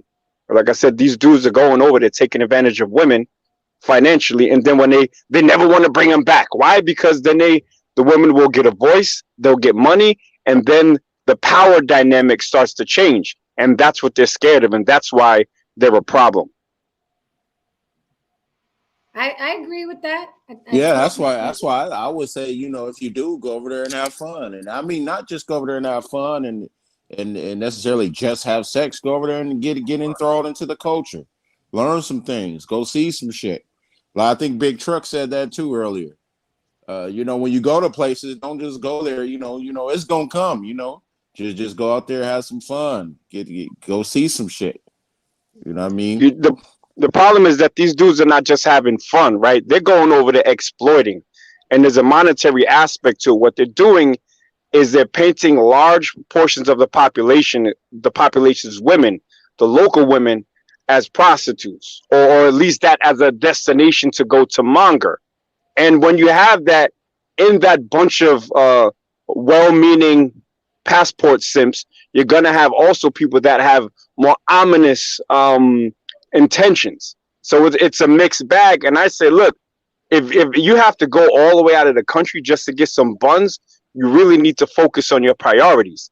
Chase money, and the women will chase you. You over here trying to, you know, take advantage of women that don't earn. Like, to me, that's just the weakest shit ever. You know what I'm saying? And if you're gonna support that, and you know, I think there's an issue with you. There's a difference between a man that's traveled versus a man that goes specifically for cheap sex and then videotapes them and tries to put them up on a pedestal. Like, you see, she's submissive and women in America aren't submissive. No, it's because you're paying her. And when you leave, someone else is paying her. So she's playing the role of a submissive woman. And the second that your Western Union poppy powers wear off, guess what? She's not so submissive anymore. Then she becomes, the finger snapping, whatever, neck twirling girl who's gonna let you have it. So, I really just came back to make sure that Big Truck was put in check. I see I neutered him, so now I'm gonna go. You and your dumbass fucking yo, bro, your name is Little Truck now. Little Truck. You hatchback. Hatchback. Game bullshit can go to sleep. I called you on your lie, mentiroso. I lived in the soil. Wait a minute. Before you wait a minute. Before you leave, I want to ask a question. When you say submissive, what popped up in my head was Gwendolyn, wait. Before you ask the question, I'm gonna close out after this, guys. One, I don't see no super chats, okay? And I know y'all enjoying the show because there's a lot of people in the room. And when I don't get super chats, I'm not happy. So I'm gonna close out soon. I'll let Gwendolyn ask her question. I'll let Nak Meezy respond, and then we could close out. Save us, Don Levon. Yeah, because when I hear the word submissive with these women, what just popped in my head was maybe semi-slave wife. Semi-slave? Facts. That's what it is. Yeah, because I know what truly I lived. What I explained to y'all what submissive is. It's not where he tells you what to do and control you. It's when you come to a major disagreement, whatever you set that to be, he's supposed to take the best decision for both of you. I lived that. And I said to myself, oh my God, I wished I would have found that out when I first got married. Things would have been a lot easier. I mean, it just so happened when he passed, every time I went to the bathroom, I'm still looking at that toilet. What? Well, because he picked the toilet that he wanted. Because what came out of my mouth was, we're going to go with your decision. I wasn't planning on saying that. God made that comment. Stop trolling the woman. Stop trolling the woman. Let her finish, bro. May I ask which? Well, and then because out of that, things shifted, and because sometimes when you get married, I can't say for men, it's like you get a dumb and stupid label. Right. But when I did that submissive thing, it came off because now I'm back to being that intelligent woman before he married me. Because men don't know their shift and know what it is to be a husband. They don't learn it and it's not taught. Well, ma'am, the problem is, I think your generation may have been your generation may have been the last one that was actually taught and trained by real husbands and wives of another generation. And the issue now is that you have so many broken homes that are raising broken males and even raising broken females. That's one of the reasons why there is no value placed on marriage anymore. And at this point, like the things that you're talking about that give you culture shock, most of those things that you're seeing are only getting worse as time goes on, because now you've got the kids raising kids, and it just gets even worse as you go down the road. So all I'm saying is that, try not to look too hard at Generation Z and Generation Alpha, because it's really going to be a dumpster fire. I can already see it. And it's going to get progressively worse. And eventually marriage is going to go the wayside. Right now, the majority of Black men, for example, are single, unmarried, and childless. And that trend is continuing to decline as time goes on. So if I wouldn't even look. All right, so now let me end. I gotta go. Let me respond to your thing, and I want you guys to pay attention. I'm gonna teach you guys something. All right. So Big Chuck, pay attention. Pay attention. The word submissive and compliant. These words have a scary connotation, or they sound scary. Like, oh, I have to submit to this man. No. This is what it is. A woman will get behind and support a man that she understands, that she respects. She respects his work ethic, his knowledge, and his leadership. If you are that man and you can lead, you can provide, and you can teach and protect your family, guess what? Your woman most of the time will be relaxed and say, I chose the right one. You don't have to, you gotta listen to me. And it's like the guy that says, I ain't no bitch. If you gotta claim that you're not a bitch, you're most likely a bitch. So if you're trying to beat a woman into submission, that means there's something about you that she does not see leadership in. So all you have to do is chase success, chase your money, make sure that your moral compass is straight, and then a woman will, and it's going to sound cringy, fall in line or at least get behind you so she doesn't have to take the role of a man. And that's a problem with in a lot of our communities, is that the women have had to play the role of the man. Now, you mentioned social issues, Big Truck, as far as broken homes. That's a whole fact. But now social issues and economic issues go hand in hand. So the social issues that we have in America, you replace that with economic issues abroad, and you have whole nuclear families, mother and father married, sending their daughters to sell that box to bring in that money. So subscribe. Matter of fact, don't subscribe to me. Super chat, Jen, I'll be back. I'm going to be a super chat papi, okay? One. Well, listen, that's called motherfucking bars, nigga. You know nothing about that. Well, also that women talks about, I don't need a man. When that came out, you know what I told women? Go home, tell your daddy, your uncle, your brother, whoever, your son, whatever, fuck you, I don't need you. And when you get a flat tire and a man comes along and want to help, tell him, no, I don't need your help. I'm waiting on that woman. Women got to stop saying that. You're because God created us to be a balance, and you have to learn that balance. So let me jump in right here. And I'm probably gonna close soon, but let me jump in right here. I don't like the narrative that women didn't want men. That statement, I don't need no man, came from women who were left by men who didn't live up to their responsibilities and morphed into the women that, okay, fine, I could do this on my own. Mm-hmm. I don't need a man. There's a whole generation of shit that happened in between women being submissive to men and women morphing into, I'm good. I don't need no fucking man. I could do this on my own. Women didn't just wake up one morning, oh, yeah, sun is out, it's Tuesday, I don't need no man. That's not how it happened. Women. No, it started in the 80s. Right, but it started, and we got the whole. The reason why I didn't want women saying it, is because I could see it manifesting into being this, what it is now.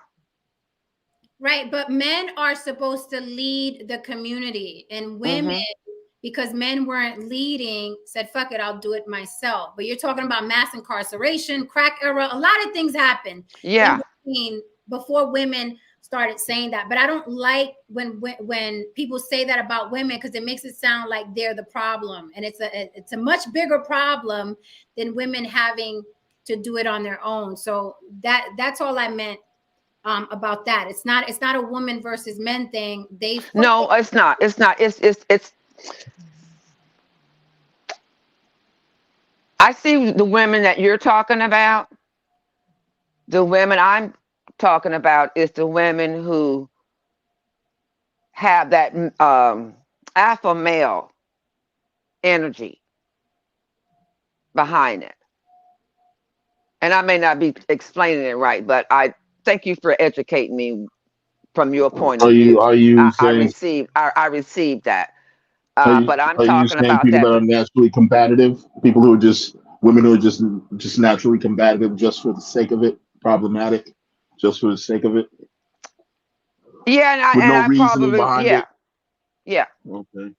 Well, You know, that's kind of a because different they're wounded. I situation. mean, because they've been wounded and broken, and no one's come along to let them know it's okay to have that man. Don't use him. Be the the yin and yang for each other. But I'm learning. I've learned something from you from another part of a woman's point of view, and I will be careful when I say that. But I do try to the knowledge that I have about marriage. I do try to I do share it with younger people. And we appreciate it. I really do, because I tell the woman and the man when I'm telling them, don't look at me.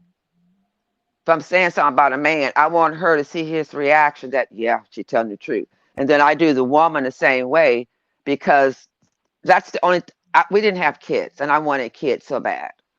But so it's like I try to give that to other people's kids, because there's some good kids. And I will say this, I don't let anybody talk negatively about the younger generation, because they don't, like the guy said, baby boomers and older drop the ball and passing on knowledge and everything else. And there are kids out here that is starving for the knowledge that my generation had. And I stand up for them. I don't let anybody talk about them. I just want to let y'all know that. I'm being educated. I thank you for letting me come on your platform. I mean, because it's like. Thank you for coming up, Gwendolyn. And we're all learning. We're all learning from each other. We just have to be careful that we don't blame one gender or the other, because it just keeps the fight going. And there's a lot of brokenness on both sides. There's like a lot of brokenness on both sides. And women are resilient. If you leave us in the jungle or in the woods, we're gonna survive it, and we're gonna come back speaking a certain way. Let me ask you a question, because I wasn't in my heart when I say that about women, I'm not trying to blame them. I'm explaining, and then you made me realize that I don't come across that way. So I need to learn how to say it in a way where I'm not blaming the women. Just explaining this is what happened in that shift, and women have to teach other women how to bring it back. I just like to say something. Thank you, Sarah. I just like to say something. Okay. Just one quick thing. That was, ma'am, that is a very humble way of handling a conversation. And you know what? If more people really opted to speak to each other in such a fashion, maybe we wouldn't have half the problems that we have in terms of communication when it comes to men and women, whites and blacks, and so on and so forth. If people just said, hey, you know what? Maybe I didn't explain that the way that I thought I did, or, my bad. I didn't mean to come across like that.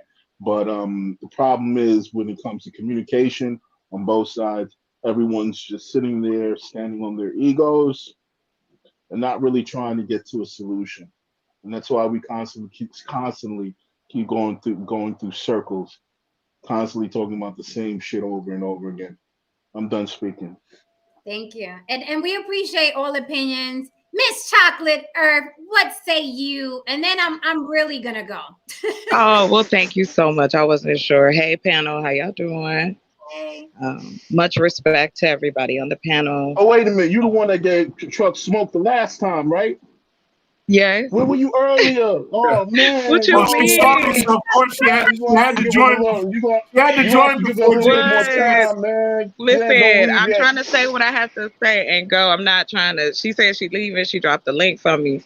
I just want to say what I say and gotta go. I ain't up for no yah with nobody. All right, man. So, but much love though. Much love. Can you guys hear me okay? I just want to make sure my fan isn't. Okay, great. Whew. I'm going to say this. I had to think about what I wanted to say. This is a great conversation. I love that you talked about this. However, I am very disappointed in the same talking points I heard. I just, the nuances of what a woman may or may not do is based on traits.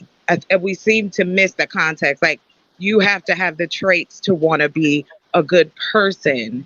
Then you so happen to be a good husband. Then you so happen to be a good wife. Then you so happen to be Black, or so on and so forth. These things, you got to start with the human ability as it is. Like I said in the chat, when it comes to us discussing the context of sexuality in this country, it's very, very convoluted. This isn't new. Men going out of the country to go be with different women is nothing new. Or bringing them in, mail order brides, the whole nine. And what I find interesting is that the nuance isn't discussed, that a lot of these men aren't insecure, bugly, unattractive men who are going out of town to sleep with women who are in impoverished areas.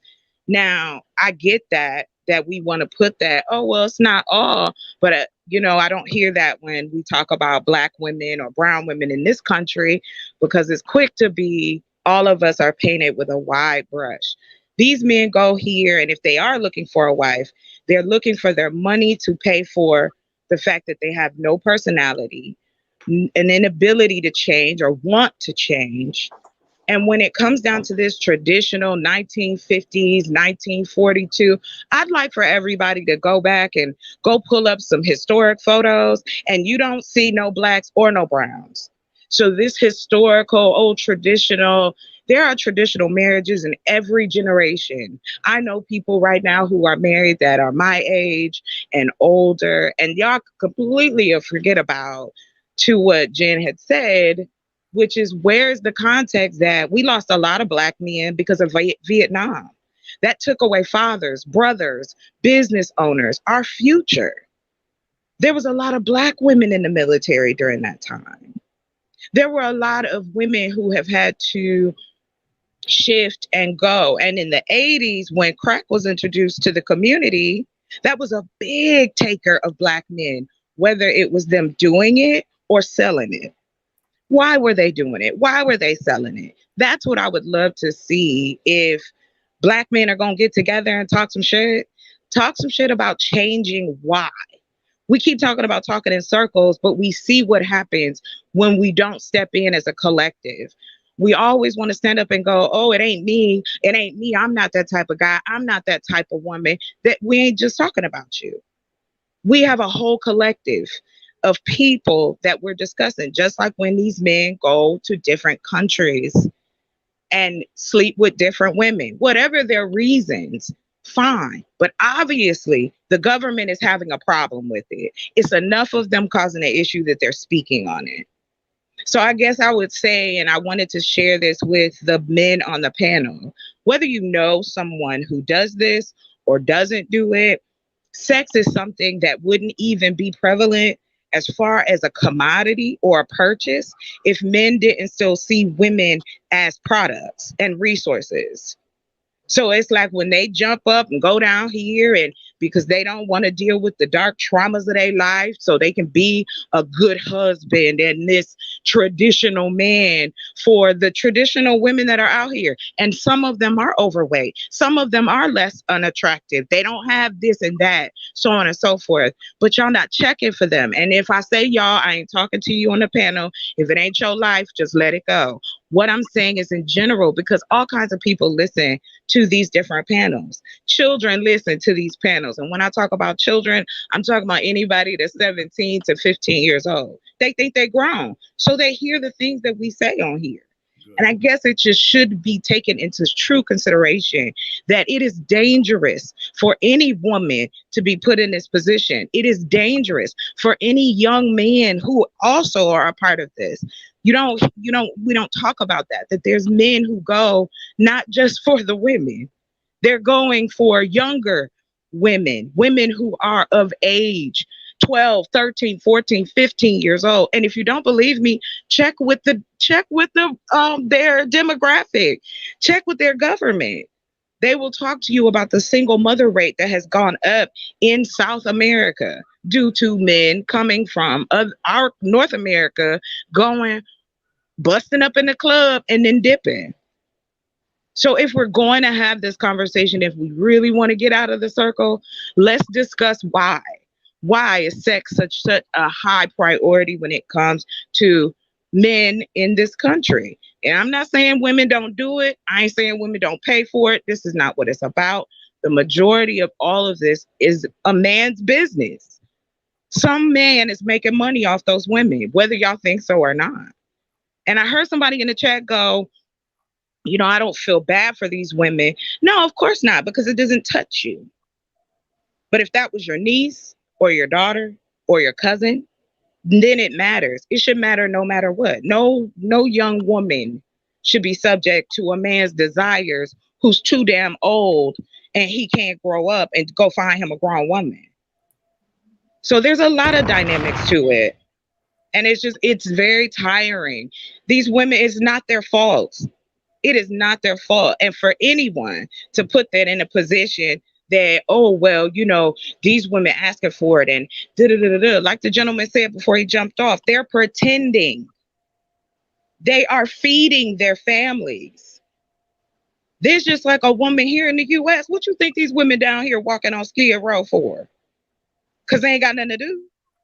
The library closed? No, because sex is a transaction. And that's why it won't ever stop. Because if that was the case, if it really, really was so horrible and y'all felt that bad about it, men would get together, legislate, and shut it down. But they're not. Because it ain't their daughters, it ain't their nieces, it ain't their cousins. But guess what? Our girls is being trafficked too. They're being taken to Europe. Little black girls is being snatched up. Little brown girls are going missing in this country. I don't hear y'all talking about that. Little boys are going missing too. They're being sex trafficked. I just hope that you guys are aware when you bring these talking points to a conversation that should be about how globally sex is still the number 2 business behind, narcotics. So there's my moment. Thank you so much for letting me come up, and y'all have a good night. Before you girlfriend, I could listen to you and have a conversation with you for, oh my God, it's y'all women have just. But this is why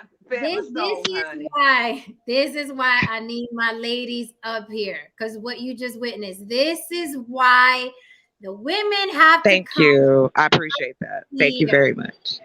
That is why, because that was a motherfucking word. And I think we dance around, and you're absolutely right, Chocolate. We make light of it. And as we do the not all some, this sign was sarcasm. This wasn't to save anybody. This was sarcasm, because every time I talk about something, people say, not me, not me. So I always say, stick this in whatever orifices you deem fit. Yeah, it doesn't matter. It doesn't matter. It's enough that's causing a problem.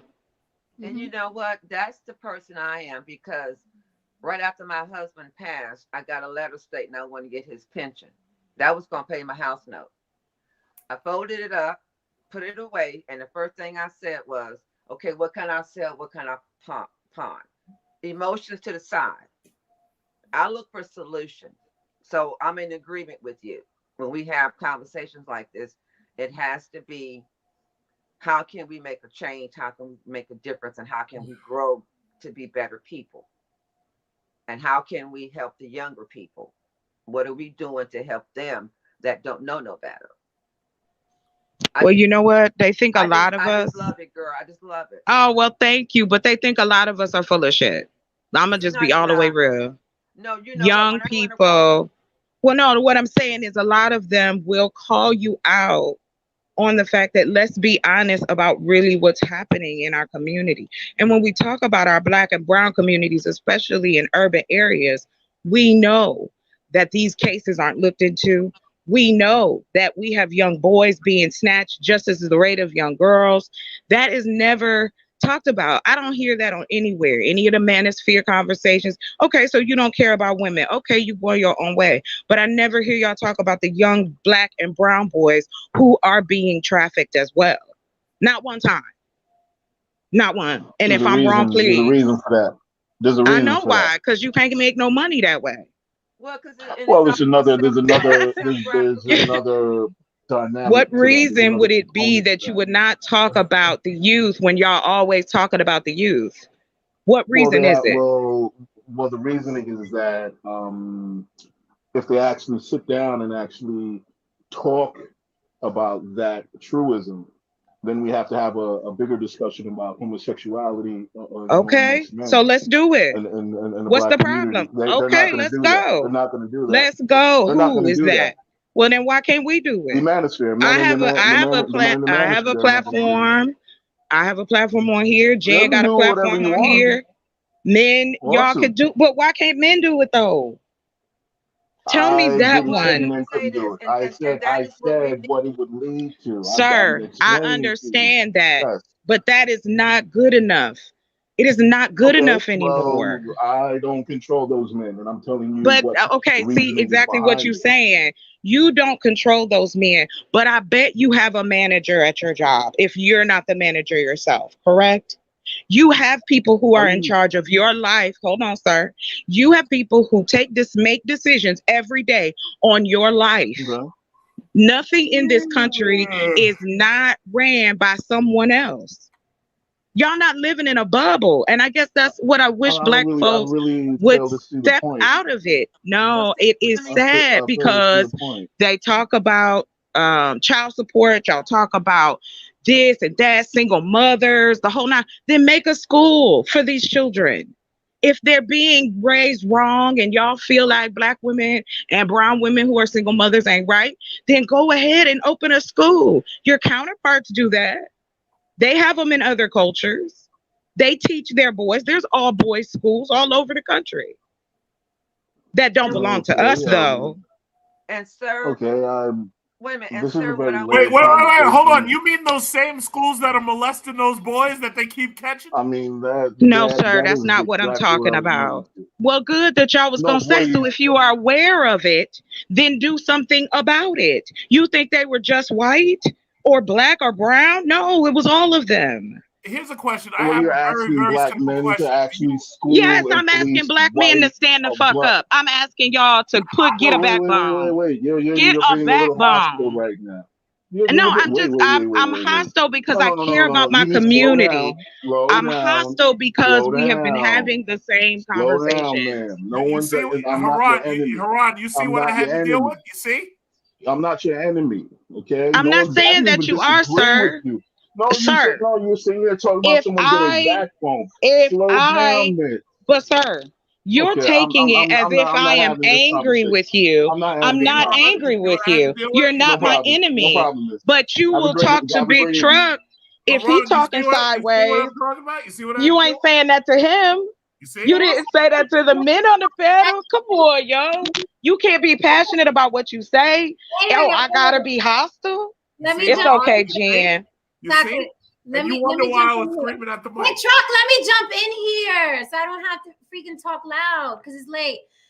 First, Don Levon, women don't sex traffic themselves. Sex trafficking is a whole different definition. It is Organization. illegal is when other people traffic other human bodies. It is not a woman getting flued out. Okay. You know better. Second, gentlemen, we are not about to sit up here and have a problem with the way Chocolate is speaking when Big Truck yells at the top of his fucking lungs like he is being murdered wherever he's climbed up from. I mean, he is the most hysterical man by far, and I always give him the green light. I'm like, yeah, that's Big Truck. Even when people have DM'd me like, what the fuck is wrong with that dude? I'm like, that is how he talks. So Chocolate is expressing herself no different than I do, no different than Annalicia does. It's not a personal attack. But sometimes we just got to let people speak. And somewhere in there we can reply. But it's not personal. She didn't say Big Chuck. She didn't say Haran. We know better. We know better. When that man yells at the top of his lungs, ain't nobody telling. It's mano y mano. Whoa. How many times have I told Big Chuck to slow down when he yells? And I've yelled at him. But that's what he's known for. Yep. Like, let's not feel it's let's the women. You know how I feel about the panel and my channel and women. Like, let women speak. Dudes, y'all can handle it. Come on. No, she can speak. She can speak. I'm not going back and forth with it. She can speak. No, Haran. You see, we're here we go, Jen. Don't add to it. Hold on, Jen. I'll sum it up and I'm gonna step down. All right, and then I'll give it to you in the sweetest woman's voice.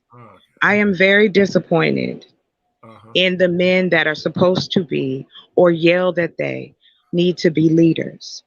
You need to be leaders more than in your home because you do nothing alone. If someone doesn't go in and turn the lights on for the electricity, you ain't gonna see no lights. If people don't do their work, if the snow come or if it's too cold, if something breaks and something got to get fixed, and if you can't fix it, and if the people that don't want to fix it just decide, fuck it, I'm not coming, then guess what happens? There are many, many people involved with how we live our lives every day, whether you see them or not. And I think that's it. It's this perspective of because it's not right in front of my face, then it's not happening. To say that a group of men who got microphones and a voice, because this is the first time we've heard this many Black men in the past 10 years. Wow. We don't even have cable channels with this many Black men on it. Yeah, you do. You got, and that is the truth. On HBO. Unless it's basketball or football, you don't see this many Black men on any kind of platform. We've had more of a voice now because of social media. We've been able to link in with each other because of it. And even though we have voices, finally, globally, we can say what we need to say. We argue about things that don't matter. We don't want to touch it. It's never me. It's never, I can't control anyone. I can't tell these men what to do. I didn't say that. I am expressing the fact that I don't get while men don't get on other men's necks about changing the future of our engagement in this country. But yet and still, you benefit from the comforts that don't belong to us. And if they're taken away, now I've seen 1,000,001 videos about Kyrie Irving and Kanye West. Kanye is fine. He has $400 million. He good. He is not a martyr. Irvin is not a martyr either. These are men who make money, who have a voice, and yet they have nothing to say. Our children are still going hungry. Our people are still homeless. There's no housing for vets. There's no food being grown. We don't belong in any titan. We're not titans of industry in anything. Agriculture, technology, manufacturing. We talk about job creation. We talk about the Pookies and Ray Rays, and they need to get up and them laying all these kids out. Well, then if you gentlemen are better, then create an opportunity so that these Pookies and Ray Rays can take care of their kids, whether they with the mama or not. Wait a minute. So But that's what? not women what just happened. well, hold on. So the women just keep having kids with Pookie and Ray Ray, but you're leaving it to us to deal with. The answer is no. So to my point, I will say this. Hey, that's fine. And you're absolutely, I am doing it, sir. I am doing it, sir. I'm doing it, sir. By Pookie and Ray Ray. I am doing the work to assist everything else I said. What about hungry children? Okay, that's fine. So why are you yelling? You go your way and keep your bastards from stealing the rims off my car. But I don't have children, sir. So you making an assumption and you're making it personal. I don't have to worry about them taking the rims off my car. Thank you. Thank you for. Anyway, to your point. Let me say this. Let me interrupt. I'll just get done. I'm about to go. Y'all are trying to get somebody else to play rough battle for you. We're not doing that. I'm speaking to you, Jen. To those who want to listen. Let her finish, por favor. So I'm not just up here on a soapbox. I'm doing what I feel I can do to help. No, I don't have any kids, but I know there's babies that's hungry. So I bought some land. I'm trying to grow some food on it, and I'm trying to get it delivered to those children who are left behind, who their mother can't afford, or there's no store. Because, of course, we still have food deserts in the hood, but that's not a problem either. So, again, affordable housing, because I don't care whether you're a Pookie, a Ray Ray, a Chad, a Jimmy, paying $2,300 a month in rent, and your job only paying you $16 to $20 an hour, you're not surviving. So with that, I have reached out to a few people that are working with me. We are trying to get into those three things that I'm talking about. The agriculture I'm already in. The manufacturing is next, which is being able to create something that we can give and sell to the masses. Outside of that, that is opportunity. That's jobs for people, so on and so forth. And the tech part. We have to run these call centers and stuff from home. So that gives people the opportunity to work from home if they have children. I've talked to single fathers. I've talked to single mothers. I've talked to husbands and wives, and they are struggling out here. So to that effect, I am not just saying it because I have nothing to do. I'm saying it because I just would like to see it within our community. It doesn't have to be everybody. It doesn't take it doesn't take many to take care of a few. So I will mic down and say goodnight to you, Jen. And I appreciate everybody on the panel. Thank you, like always. Thank you, Chocolate. And let me say this before I close out. Chocolate is a voice that was needed up here. We've been talking shit for 3 hours, okay? And we all talked about what we want, what we like, what we want to see. We've heard from men who go overseas for pussy. We've heard from men who've married women. We've all traveled. So I personally just don't like someone else coming up and giving their opinion who's not personally attacking anybody. And people were personally attacked tonight. Okay, everybody's unscathed, but people were personally attacked. So we just got to do better at letting people come up and just give their piece, even if you don't agree with them. Everything doesn't have to be challenged. Chocolate came up here. She's talking about, but she's actually talking about something she's doing in the community. And you can't be mad at that. You cannot be mad at that. All right. We talked about all the bullshit. So it is valid. What she had to say is very, very fucking valid. And I don't mind the next show to be exactly about what she said. How many times are we gonna do? She's right. How many times are we gonna talk about the fucking Pookies and Ray Rays and passport bros? We could take it to the next level. And I do believe that there is power. If you're a privileged person, I said this on Instagram. You don't have to be a millionaire to have privilege. You could be the privileged sibling. You could be the privileged, stronger person. You could be the privileged person at your job who people listen to. You could be the chick with the pretty privilege that's going to speak up for somebody who's not being chosen. We all have a privilege. So pay it forward. I don't believe in, I don't want nothing to do with it because it ain't my problem. That's not true. Each one teach one. We can all help each other. So I think the point was valid. I didn't see anything wrong with it. And look, nobody up here is as crazy as Big Truck, and we let him slide. Okay? We let him slide plenty. So if we can do that, we can listen to anybody. So with that said, thank you. Let me say something before you close out. Okay. It doesn't take that much. If you can pay your bills you're privileged. Because I lost everything. I was homeless, no money. And I had somebody to take me in.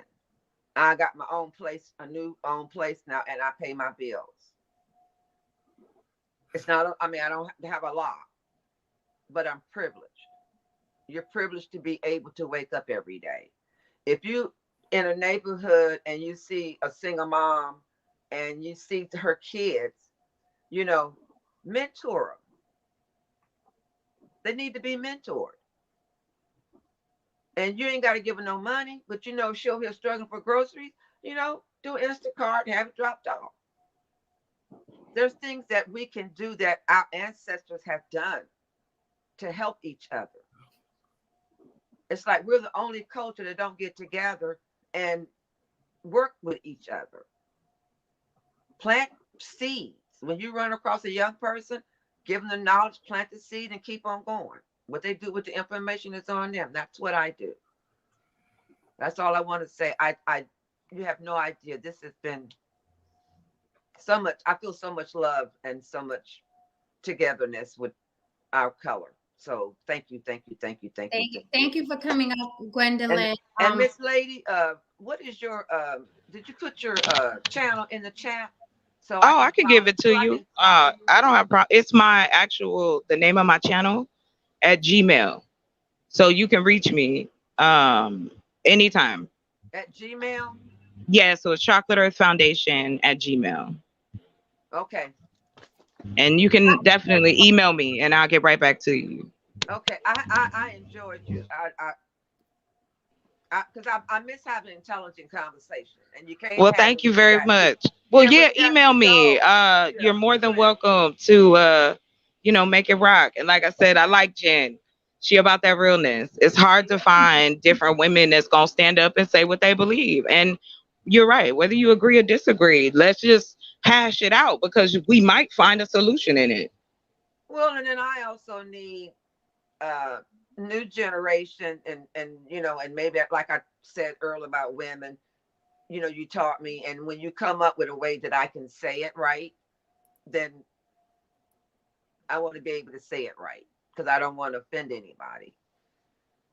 You know? And with that said, I mean, you know, like attracts like, you find your tribe. I also had to come to the realization some people just not givers. They're not the type to pay it forward or reach back. And that's fine.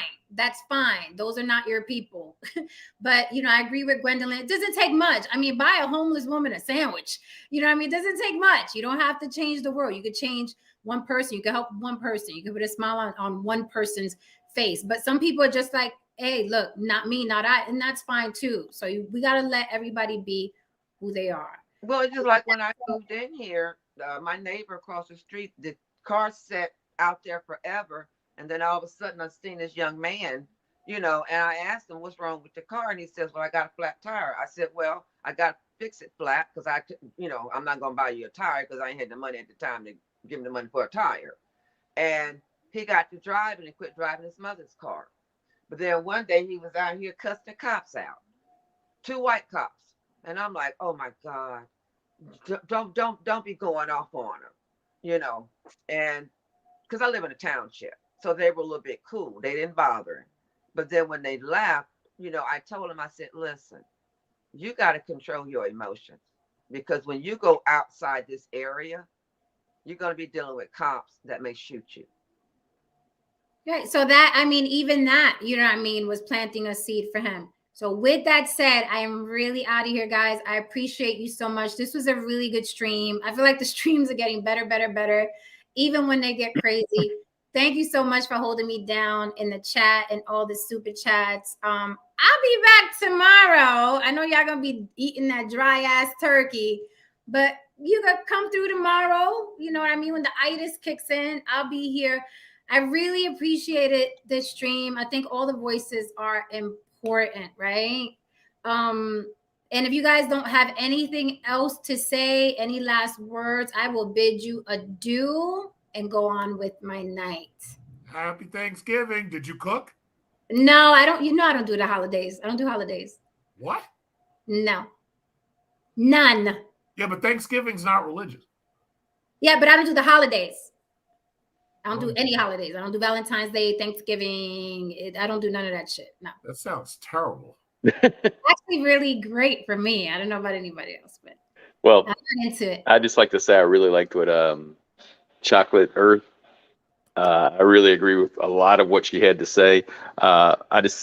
We came in talking about, it wasn't all about prostitution, but she is spot on. I take classes every year on human trafficking, and it does go hand in hand with what legal prostitution in some of these countries. So she's spot on about that, and the fact that I like the fact that she is talking about helping people.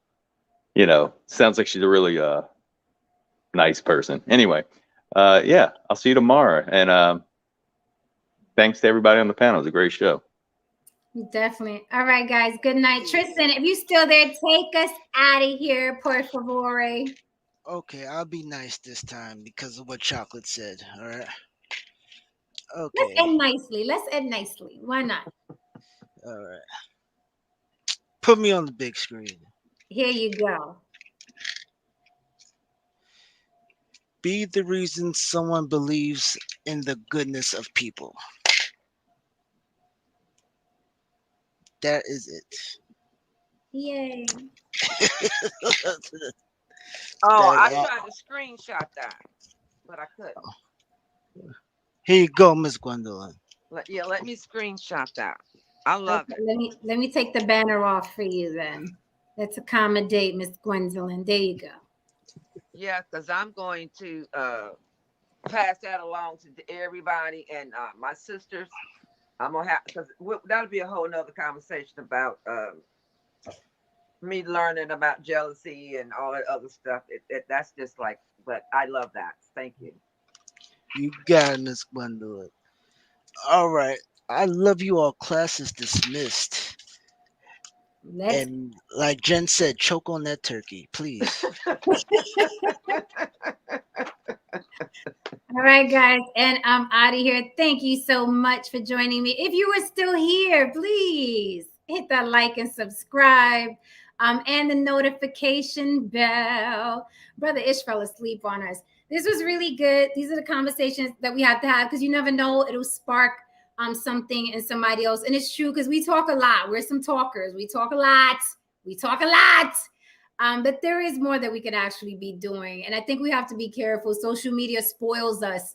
It kills, it was designed to kill the fire in you and give you fake adrenaline and fake dopamine, right? It was designed to give you that fake shit to keep you here, right? So when we have these conversations that we're really passionate about, we think we accomplished something. And we fucking didn't. We just spoke for 3 fucking hours. So yeah, that's why I like the points that Chocolate made, because it's like, you know, we're just talking here, and more things could be done when we calm down. We have to be careful that we don't get a satisfaction from just talking and we don't put anything into action. So with that, I wish you good night.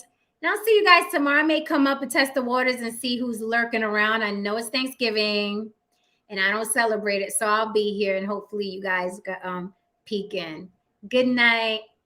Be well. Be nice. All right, guys. Good night. And I'm out. This was a good one. Woo! A lot of great points.